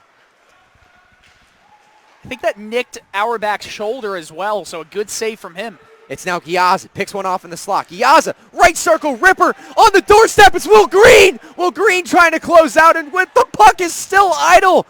What in the world? An unbelievable sequence of events for the Temple Owls, and it was Will Green who almost had his first goal on the season. A lot to break down there. That last shot by Lehigh, that definitely went off the post. But over here, Charles Giazza with the initial shot. Will Green right in Kenny Burgess' face for the rebound. He's coming over to the bench smiling because he knows what just went down. He got the shot on net, but Burgess somehow just flings that pad across, and he's able to stop it. Then later around, when the puck gets centered and Charles Giazza has a chance to tap it home in a wide open net, it just rolls off the blade of his stick. And now we have a 3-2 game because of it. It's now 52 seconds separating us from a second intermission. Lehigh looking to even the tables. They've already gotten two quick ones late here on the back nine of the second. Temple just looking to close. This was a team that had three unanswered goals in this game. First one from Ondick, second one from Barberini, third from Fowler, and it was really just in a blink of an eye. It was Burke and Kelly, Mike, who just completely changed the vibe in here. Yeah, that's what wide open slot chances will do to a team. They'll give them two quick goals and get them into the game when maybe they don't deserve. It's now a ripper from the left point. Goyer up into the fish netting. 33 seconds to play in the second. Ben Auerbach tonight, number 31, back in net for the Temple Owls, and it's a great sight to see. Of course, Ben's senior day here. So many legendary moments from number 31. It's just a joy to watch him. I mean, it really is one of the better players at his position, and not just this division, but in the entire country. You know, it's a shame that he has had to deal with injuries over the last couple seasons, that hasn't been able to be with the Owls for most of the conference play over the last 2 years. Could be a very different story with him in net. It's now Goyer from the left point. Got to be careful. Just went wide right. 13 seconds to play here. Michael Irie looking to play hard on the puck. 9 seconds to go in the second. Smedley now picks it off. Smedley, a play off the end board to Barberini. Barberini, 3 seconds, content to let this one dribble down to zeros. We have played 2 periods here in Mount Laurel, New Jersey, and a lot, and I mean a lot, has happened. It was Temple with 3 unanswered goals to start this one out, a 3-0 lead, but Lehigh in a matter of 5 minutes, Burke and Kelly striking back, both in the slot. And Temple will skate off to the locker room with a 1-goal lead. And Mike Zingroni's on the ice with number 55, Alex Barberini. Yeah, I'm with the guy that's probably definitely a foot taller than me on skates, but you won the Ryan Tress Memorial Award. We'll get into a little bit after that, but you got the first tally of the second period, the second tally of the game overall. What'd you see? Because you had a beautiful snipe. Yeah, I mean, I got a shot out of it earlier in the period on the power play, but just missed it by about 1.5 inches on that same left side. So figured I'd go for it again, and look what happened. Yeah, so you guys were up 3-0. Lehigh gets 2 back. What do you guys need to do to really solidify your game in the third and take the victory home? Well, I mean, we got to learn from last night, definitely. We were up 2-0 going into the third. They scored 3, one late in the third, and won the game off that. So we just need to tighten up D-zone, get some offense going a little bit, keep them in their end. And before the game, you were gifted by Tress's parents the first ever Ryan Tress Memorial Award. Just what does that mean to you, just being the first recipient of that? I mean, I had no idea that it was going to happen, and I didn't really get to say much to them because I was speechless. I didn't realize what was happening, so I feel bad for that. But it's a tremendous honor. I mean, I didn't know Ryan as long as many other guys, but I knew what he meant to this team and what he meant in general, and it's just it feels amazing to be part of that. Thanks, Barbs. Good luck the rest of 20. Thanks. Back to you, Taylor. Alex Barberini, number 55, with his second goal on the season in that second period, and it was the second on the day for the Owls. Topping it off, Sean Fowler with the third, but it was Lehigh who stole the show in the back nine, getting 2 goals back. We have played 2. It's a 3-2 Temple Owls lead. Second intermission coming your way.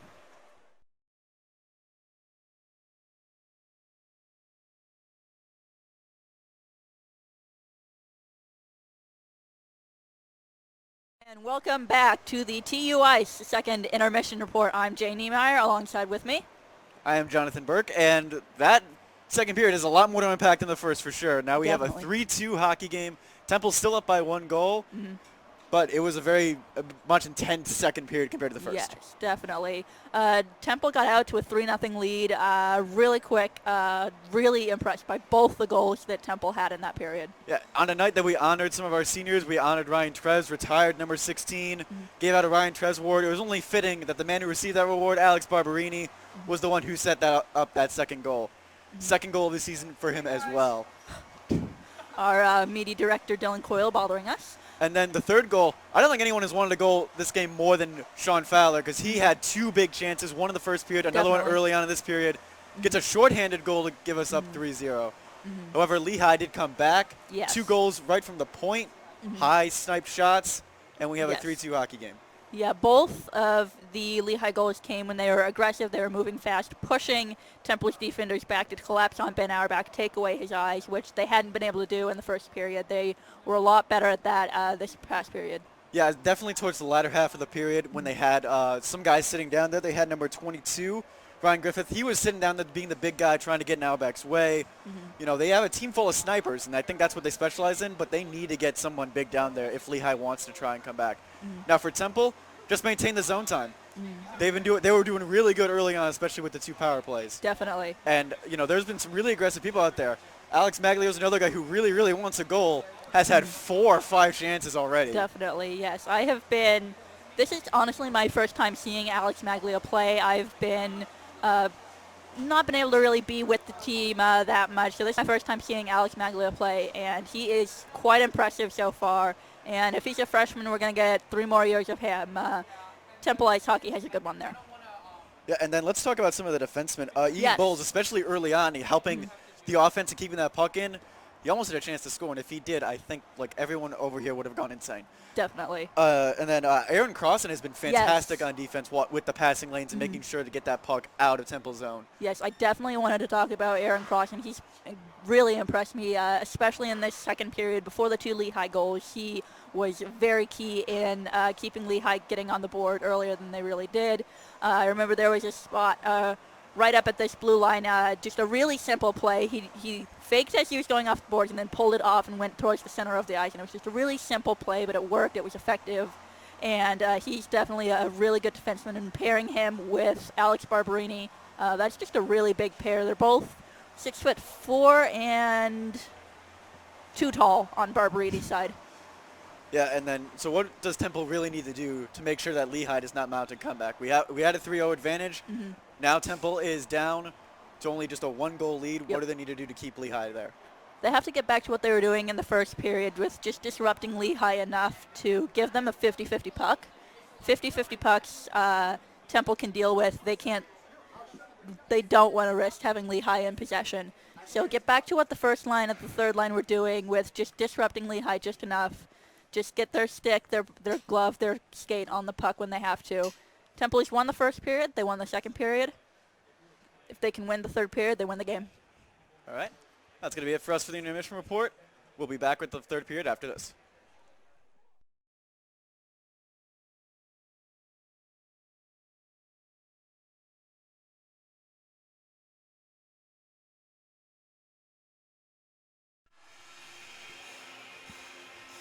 We have played 2 periods, but in the good old hockey game, we played 3.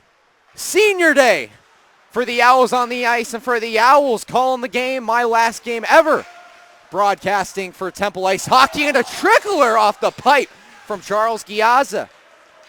In my last period here for the Temple Owls, it's an honor to do this. There's so many people to thank that I will get to, but right now it's about laying it all out there on this call and on the ice. Temple needs some insurance. That's a nice dish to Van Allen. Puck still loose down low. It was Giaz after the fact, and he took a nice little hefty shot from Langevin. Van Allen to exchange his business card. Yeah, this Van Allen, Ondick, and Giazza line not starting the third period, slowly picking up where they left off from the first 40 minutes.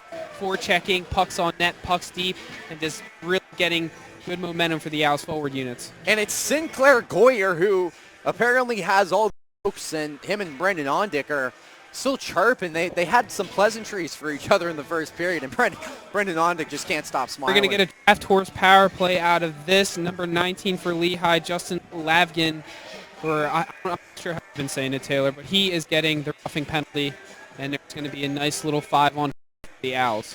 This power play brought to you by the draft horse. A man up here for the Owls. It's Andrew Kaiser along the half board. Looking to use that to his advantage. Michael Irie, they need to get some spacing here. It's Kaiser winning a nice puck battle on McHugh. It's Irie right along the M board. Irie pinned up, has 2 Mountain Hawks back checking. It's Goyer. Didn't get enough sauce on it, doesn't matter anyway. Went right by the stick of Giazza. Barberini's replacing Brendan Ondick on this power play. Thus far through the first 2 periods, the Owls have running a 5-forward unit for the first power play unit. This time, Barberini, who does have a power play goal today, is replacing Ondick on that first unit. It's Andrew Kaiser to Brendan Ondick, Charles Giazza, who took that one. High right, it was a nice glove save, though, by Kenny Burgess. And so Giazza coming on the ice here in that first unit with Brendan Ondick, Kaiser joining him, Van Allen. They're going to skate off here, and they're going to get some legs on. And this line right here, Mike, coming on is interesting. Sean Fowler has a goal on the night, and Alex Magglio, who has been chirping all night for the Temple Owls, who is actually not on this line now. It's a Rittenhouse out there. Yeah, but a nice little swap from Carroll, just swapping barbs and power play units here in the third period, seeing if they can get a little bit more out of the power play unit. A strategy change from head coach Pat Carroll, who I mentioned at the start of the broadcast. Coached this Lehigh team last year. Very familiar with them. And a shot from the left point. It was a clapper from Bladen Reed. Sean Fowler swiftly moving. Down low to the end wall is LeBombard. Temple looking to cash in. LeBombard on his backhand to Rittenhouse. Rittenhouse uses the rebounder to his advantage. Lehigh wins the puck battle. All alone, it's Burke. Burke, a clapper from the right point. Had way too much aerodynamics. That's something we didn't get to talk about on the intermission report, but very aggressive on the penalty kill. Very quick to the puck are these Lehigh Mountain Hawks. Temple pretty aggressive on their penalty kill themselves entering into today's game, killing off over 84% of their penalties.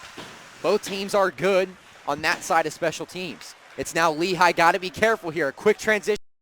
One. A left circle wrister went wide high from Russo. It's now Lehigh along the half board. Too much pepper pushes it to neutral ice. The Mountain Hawks looking to control.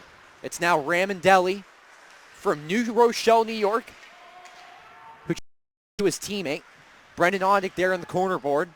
First to win that puck battle, and now it's Ondick donning the A for the last time in his career. A pass cross ice to Will Green, and Green just sent one on net. Back and forth transition game pumping. It's Temple now. A nice pickoff by Logan Hurwitz. Lehigh looks to wrap it in. Hurwitz is there again for the Owls. 16:47 here left in regulation. Lehigh trying to bring it back to a tie game. It was 0-0 at the start. That is the only tie we have had in this contest. And now from the left point, a deflection from Nick Ramondelli. Took a low bounce in front of the net. And with 16:35 to play, the tables are even. He had a good angle from that shot, and Ben Auerbach could not see that puck whatsoever. His own defenseman, Logan Hurwitz, was screening him, and Auerbach tried to glove that down as the puck was high. But it goes off Hurwitz in front and it bounces beneath his trapper, and we have a tie 3-3 game. The refs are gathering here. I know Coach Carroll was trying to say something. I'm not sure what they're talking about. I think one of the referees looks to have initially done the no-goal sign, but they are awarding the goal after all. A goal will be awarded. It was a shot from left circle, Ramondelli from New Rochelle, New York, right on time. Almost exact to my call. Right idea gets the Mountain Hawks to a tie game here. It's now Fowler, quick to pepper one on Burgess. Temple not slowing down. It's Magglio now. Play along the half board to Pierce down low. Jack Pierce took a shot in the trapezoid. Fowler takes a nice little rubber two on the corner board. Jack Pierce now point blank right to the skates of Goyer. Pierce falling all over the ice right now, and a penalty call is coming. They got a Mountain Hawk for a trip. Going back to the goal, I have the official scoring for you. Goal was scored by number 16, Nick Ramondelli. He was also in front, tied up. I guess it went off him, and the assist will come from, actually no, the goal is Ryder Griffith, and the assist is from Ramondelli, excuse me. But the goal goes forward, who was in front of the net for Lehigh. It's Ryder Griffith playing in his home state of Pennsylvania today, who's tied the game up here for the Lehigh Mountain Hawks. Temple is going to go on an advantage here. Hey guys, I just checked out the replay, and that was clear high. That was hit by a high stick and went into the back of the net.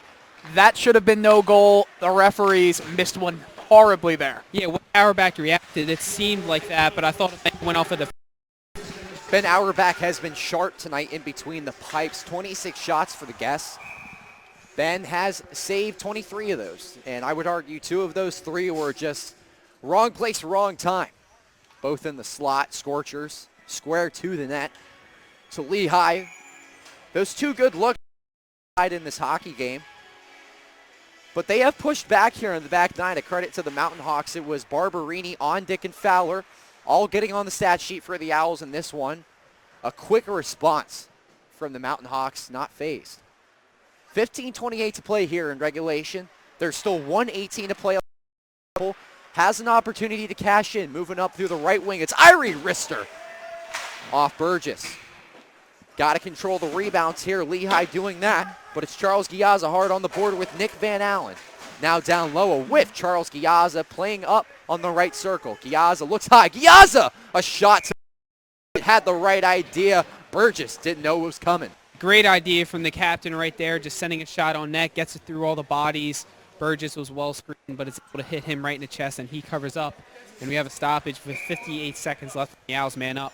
Impressive work from that unit tonight, Mike. Nick Van Allen, number 25, was right there.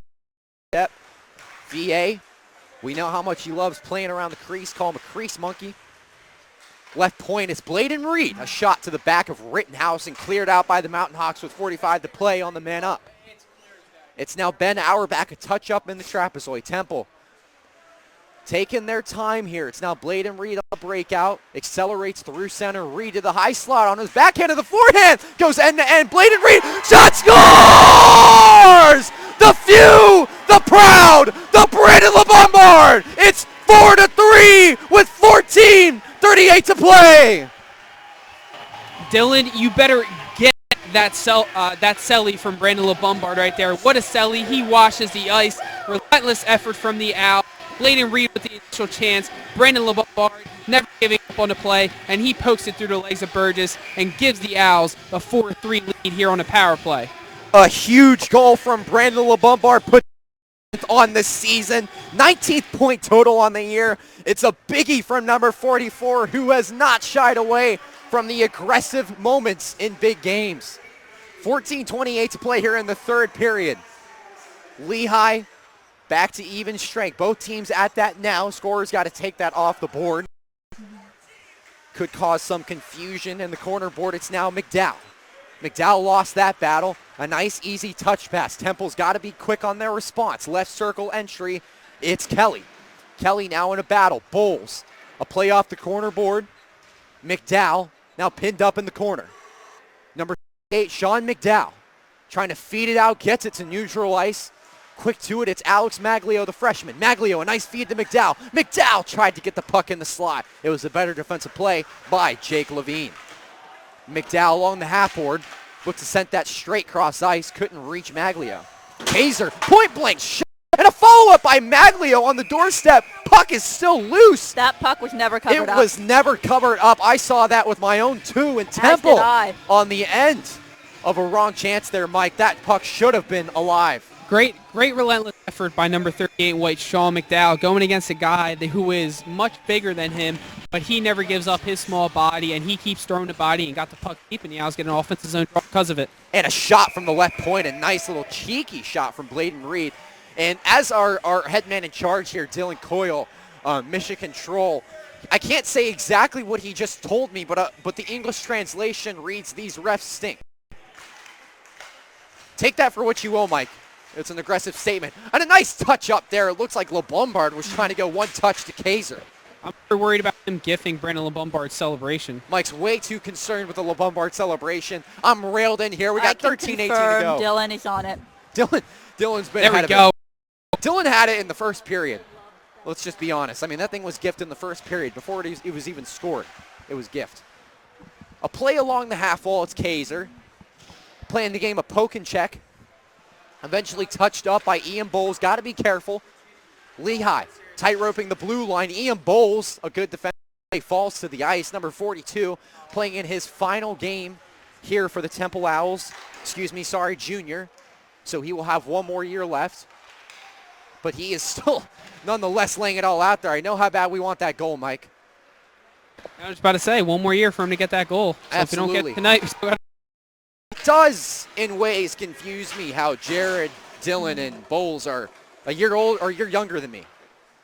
makes me feel old. It does. It does. I'm sure Dylan didn't hear that one. He's on mission control. But a puck was sent into the Lehigh benches. Stoppage of play here. 12:26 to go in the third.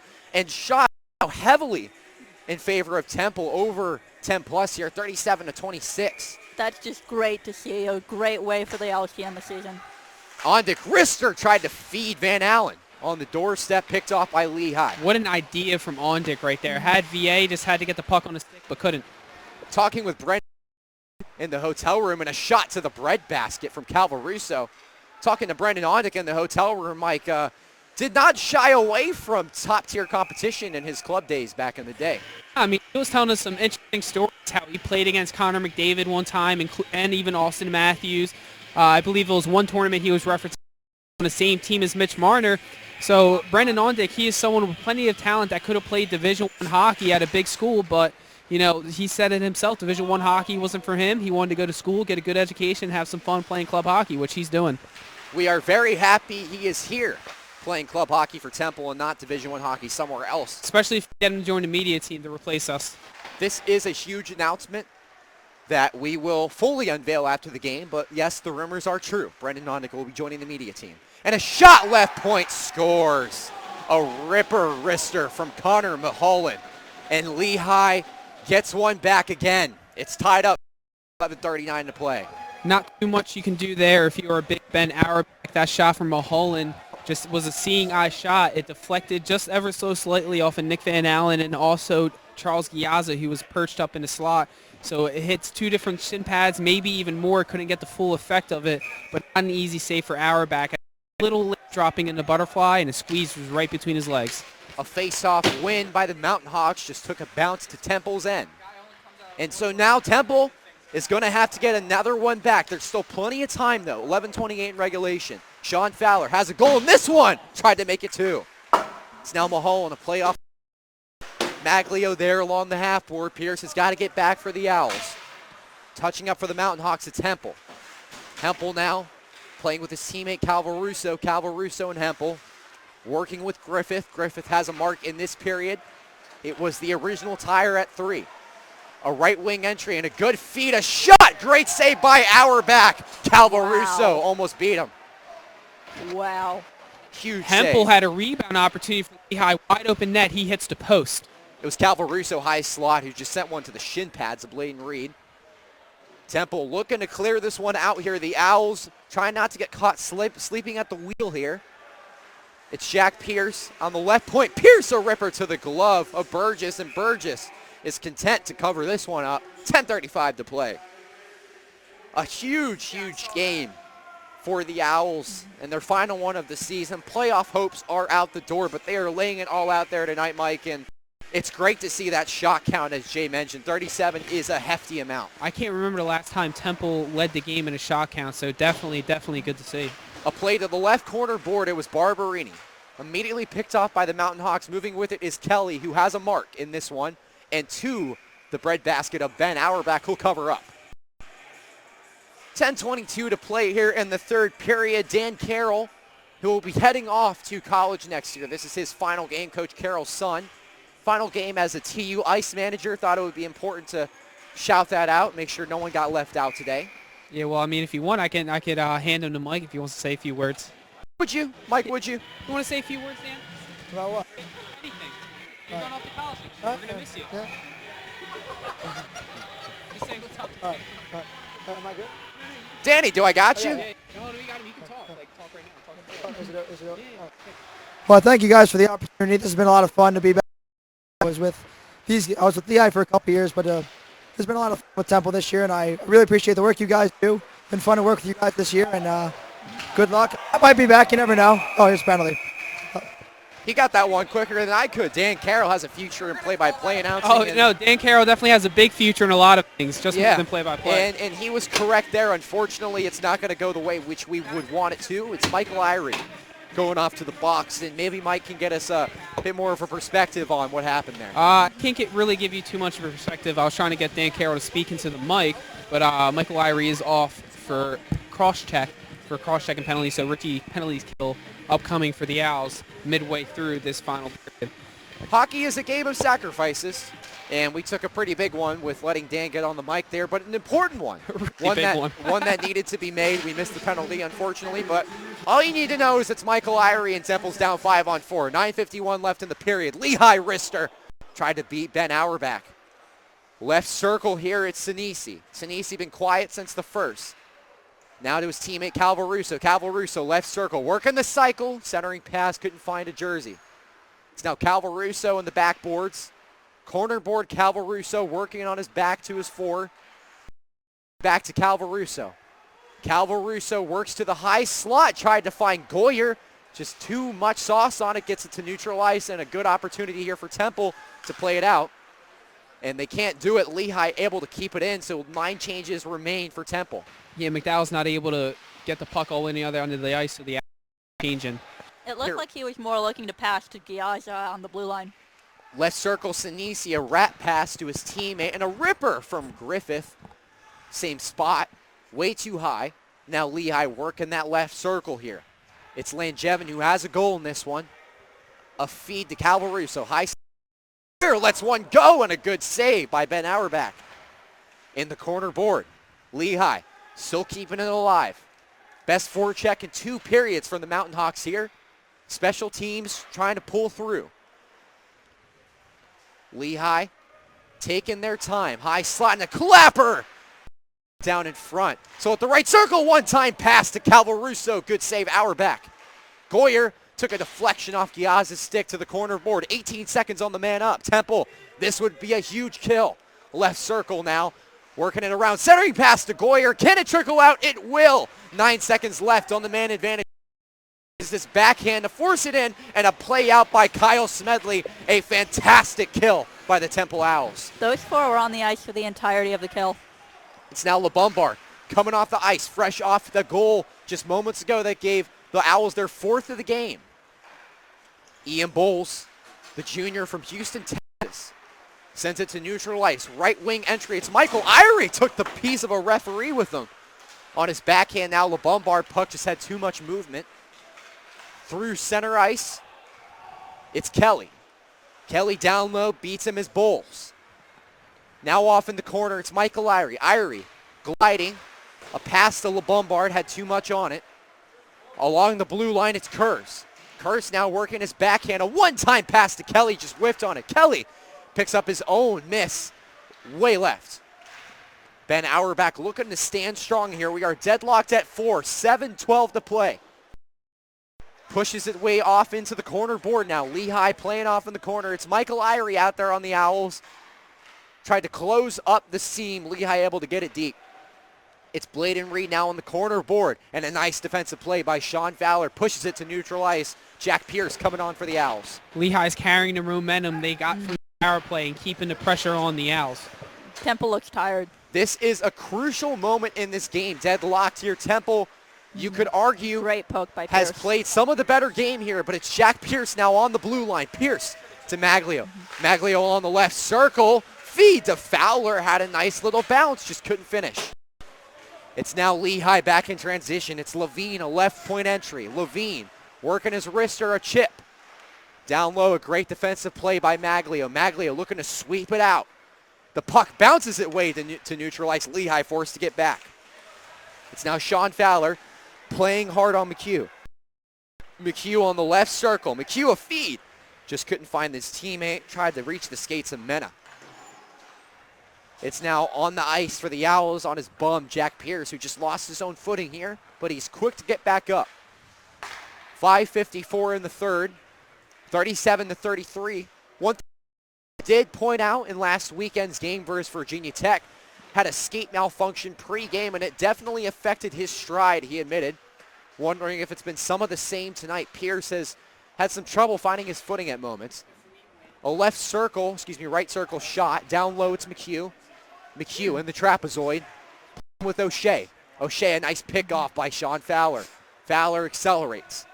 Fowler from the left wing to neutral ice, and the referee got him red-handed.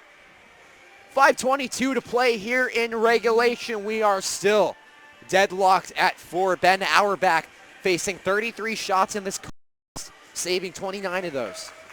In his first game back from injury, number 31. Holding his own tonight for sure.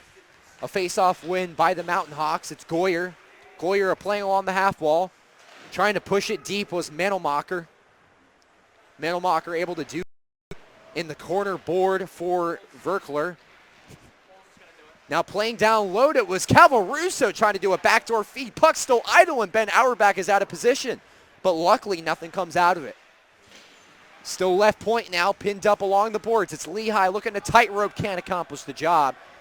And dumping it in is Dylan Gulick with 4:48 to play. Puck bouncing all over the place right now. Lehigh has maintained most of the puck time this period. Temple needs to change that. It's Charles Giazza out there for the Owls, the captain. Ian Bowles working his backhand, a play along the boards for Nick Allen. Van Allen a feed to his teammate Bladen Reed. Van Allen content to put this one deep. Couple of new legs coming on for the Owls. Forechecking is Giazza. Trying to pin him up tight. It's Van Allen. And it's now Giazza on the backhand. Trying to do just a little too much there. Very unlucky that the Owls didn't score there, but I want to point out that Van Allen was against 3 Lehigh players right in front of me and still got the puck out to his teammates. Kyle Smedley hard on the back check, number 15, down low for the Owls. It's now Brendan Ondick donning that A for the final time in his career. And a centering pass to McDowell. A corner from Giazza went wide left. Ondick now seals the puck down low. Giazza feed and another feed! 2 in a row, and even better saves from Burgess keeps this at 4 apiece. Yeah, he's not able to elevate that puck. Giazza did not have one, but he had 2 chances, just could not elevate the puck, and Burgess left both times. Alex Barberini received the Ryan Trebs Memorial Award pre-game, number 55, and added a goal. Quite the day for number 55. It would be an all-timer if he could get a second goal right here. Andrew Kaiser now working hard on the puck. Number 12, it's Irie now pinning the blue line. Irie a pick up by LeBombard. LeBombard tried to lift it right. Just took a deflection off Mulholland. It's now LeBombard. A play along the board, realizes he's covered up at the point, so a backhander to Kaiser. Now Irie, a feed to LeBombard. LeBombard to the breadbasket of Burgess. 31 standing tall for the Mountain Hawks. Right wing entry, it's Krolkauser. Russo now. An easy save for Ben Auerbach. 2:45 to play in regulation, and this has been a doozy. Yeah, that LeBombard chance just about a few seconds ago. If he picks a corner there, good chance this is a 5-4 Temple game, but he just can get it because Burgess didn't have the best eyesight or best eye line to see that with bodies in front, but LeBombard is unable to pick the corner. At the face-off for the Mountain Hawks, it's Tyler Burke, who had a goal earlier in this one, dead square to Ben Auerbach, had a beautiful finish top left. The Mountain Hawks have been persistent, Mike. That has been the name of the game. Temple needs to be persistent themselves. Left circle, moving up through neutral ice. A nice defensive play by Bladen Reed takes a favorable bounce to Ian Bowles in the corner board. Bowles, miscommunication with LeBombard. Lehigh will control. It's now Bladen Reed, another communication picked off by Kelly, point blank, a good play by Kaiser. Left point working with him is Irie. Down low again for Kelly. A quick feed back to the point, but trickles out of the zone. Ramondelli's got to retrieve. Owls were a little too nonchalant there in that defensive zone. Thankfully, Lehigh pass. And here we go right now. Could be an odd man rush, but Nick Van Allen just put too much width on that shot for Brendan Ondick. Yeah, he could have either passed it Ondick, which was not a bad idea if he hit him in the tip, and it's a one-on-one, which favors Ondick, or he could have just kept carrying, taking the open white ice in front of him. Then he has a 3-on-1 himself, Ondick, and the captain. So, right choice, or not necessarily right choice by VA, just poor execution. This line does work well together, and that was the problem just moments ago. Giazza on the doorstep, maybe just an extra feed, but in his defense, it's hard to work on that backhand down low as it's Ondick with a shot from the right. Now it's Giazza. A beautiful pass to Brendan Ondick, just couldn't close. Puck still loose down low. That looks Where nice. is it? Shot scores! Brendan Ondick! His 14th, 15th on the year. It's number 10. It's 5-4. 1:29 to play.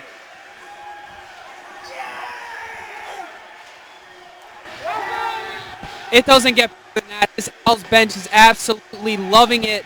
With a minute 30 left in this game, Ondick gets the game's 5th goal. It was under Burgess.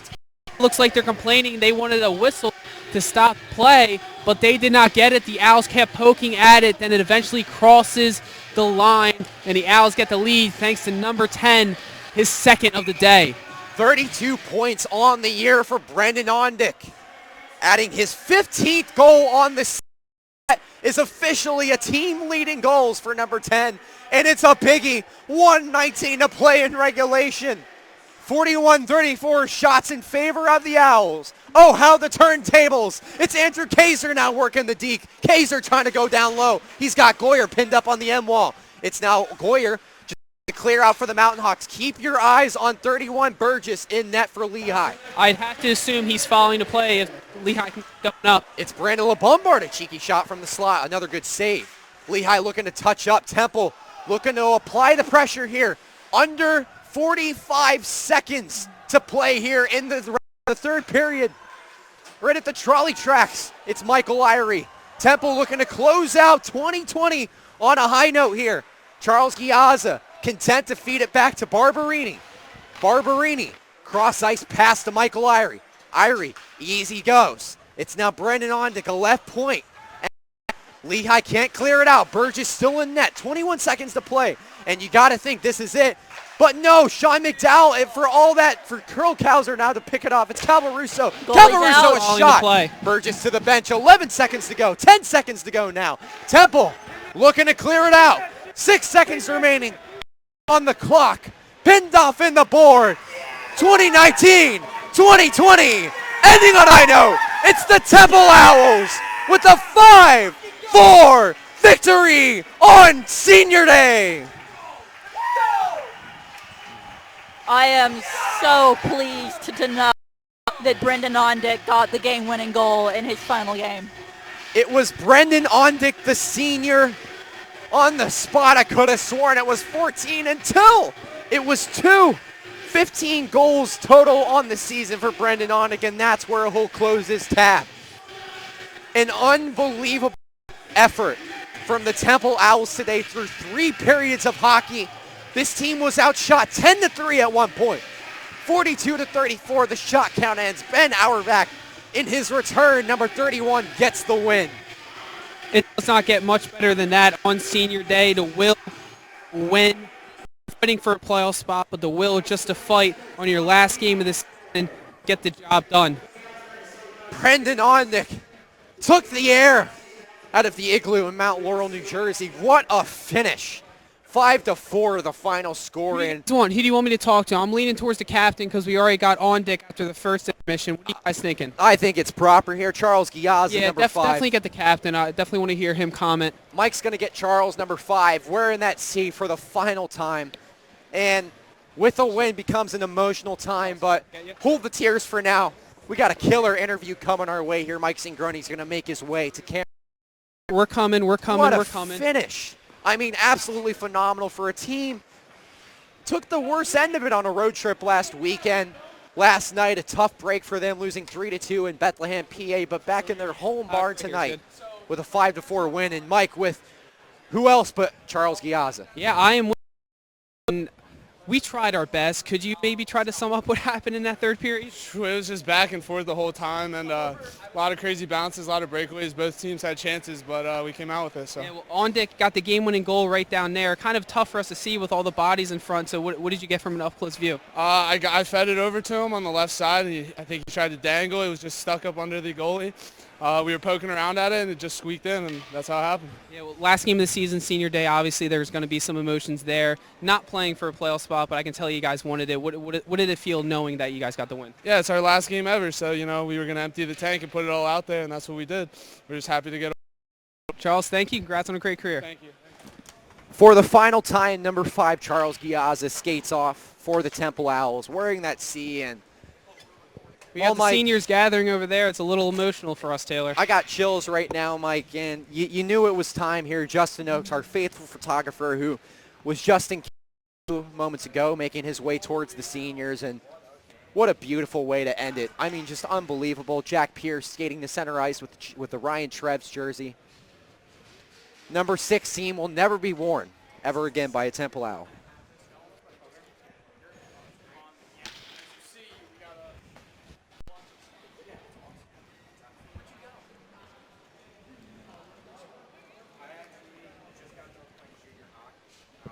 We still going over here? We're still letting it breathe. Yeah, we're still letting it breathe. Nice little moment shared by the seniors. As it looks like we're getting some friends over here. Absolutely. Like nice little picture down on Twitter sphere. Nice little picture holding the jersey with the Res retirement banner in the back. But all in all, what a great game from the Owls. It's awesome to see a smile on the face. Tough season. Did not make the playoffs, but it is awesome to see a smile on these guys' faces. There is something about that last game of the season, Mike. In the words of Billy Bean, it doesn't matter if you don't win the last one. And, well, the last one for Temple couldn't be an ECHA championship, but they won today, and it was a huge win. I mean, can you, from your perspective, try to incite me? I don't think they've played a better hockey game maybe this entire year, and I mean that. I mean, it was unbelievable today. You could really argue that. I mean, obviously we have a long season and really not – really, I mean, we broadcast every single home game we can, but not popularized to a point where we can't see every single game. But as far as from what we see, it's hard to argue that this wasn't one of their best games of the season. Just the emotion was there, the effort was there, just the was there. And that was something that, you come to the rink every day and just hope the want is there. Well, you didn't have to worry that today because the want was there from the boys. An unbelievably emotional scene. I'm getting emotional myself. Alex Barberini posing with the Ryan Trebs Memorial Award. He is the first recipient of that, and the seniors now that our cameraman just panned on there. Skating off the ice for the final time. That's Charles Giazza. Yep, they took a picture with Ryan Trebs' father, so that was a nice little moment there. As it looks like the Owls are getting off the ice. Those 5 seniors are going to get off this ice for the last time.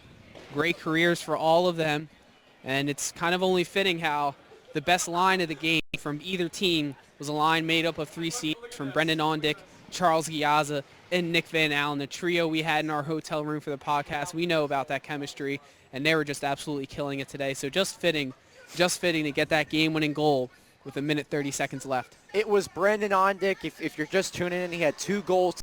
He got the winner in this one, 5-4. But Mike, I really want to give credit where credit's due. Sean Fowler, I mean, getting a goal today. Alex Barberini too. These are guys that don't really score a lot. I kind of got the sense that it was one of those today, Mike. It was a unique kind of effort from this team. Great season. Sorry, I was just talking. He's to working Dan with right Dan there, Carroll. Yeah, I mean, no, you're good. But I mean, yeah, it could not be any better. Just really to get the 2 goals from Ondick, but also get the contributions from Barbs on the power play, nonetheless. Then also get Sean Fowler over here on the penalty kill, the Richie's penalty kill. Might I mention, while our media director Dylan Coyle is absolutely hounding me to walk away, but just great to see just contributions from not just the seniors out there. It was an unbelievable way to end it, and Mike, as we kind of shift gears here, we'll move towards ourselves. I feel like in life it's okay to be a little selfish sometimes. Yeah, it's okay to be a little selfish. So me, Taylor, and Jay, we're all on as seniors. Mm-hmm. JP Oaks, our faithful cameraman, who actually we need to get him to say something on the mic. Come on, you've seen his pictures with the game day graphics. You've seen everything. We're getting JP Oaks on the air, Dylan. Because, I mean, this is JP Oaks' last game, and JP, how you feeling, bud? I'm feeling all right. This is a little weird. You know, when I was, like, out there today, it was like, this is it. This is it. So you just go out there and you have fun with it, and you love it. And, oh, there's the camera up there. I didn't know what I was looking at. What's up? Yeah, so now everybody's getting able to see our faithful photographer, just the days you put in. So just this, how rewarding was it just maybe click that camera for one final time with the victory? It was great. When Brendan hit his goal back here, he came right at me and pointed right at me, and I got that shot. And that just, I mean, that was like the cap for Temple ice hockey for me. And what a way to end it. That was amazing. What a way to end it. Anything else you want to say? Thank you, Temple ice hockey. Thank you, Pat Carroll. Thank you, Dylan Coyle. This has been a hell of a season, and go Owls. Go Owls, that's all we can say. I mean, that was JP Oaks, our faithful photographer, getting on the mic there for a second as we say farewell to our seniors here on the media team as well, because this is also our senior day. So myself, Taylor, Jay, we're going on. I can see Taylor's getting a little emotional up there. Rightfully so, but we're going to share a nice little hug after this. You know this. It's tough. You know, I remember when I came in my junior year of college, really cool things with my life, and I had been involved in a lot of different organizations, but for someone to just reach out and give me that opportunity to just talk about hockey, call hockey, be around hockey, and everything, and you know, without Dylan Coyle, who's right here, none of this is possible. I do have the mic. Absolutely none of this, and I mean this sincerely. Dylan, I'm going to cut you off on your own brag here. He is mission control for a reason. He runs this show. Without Dylan, this is not possible,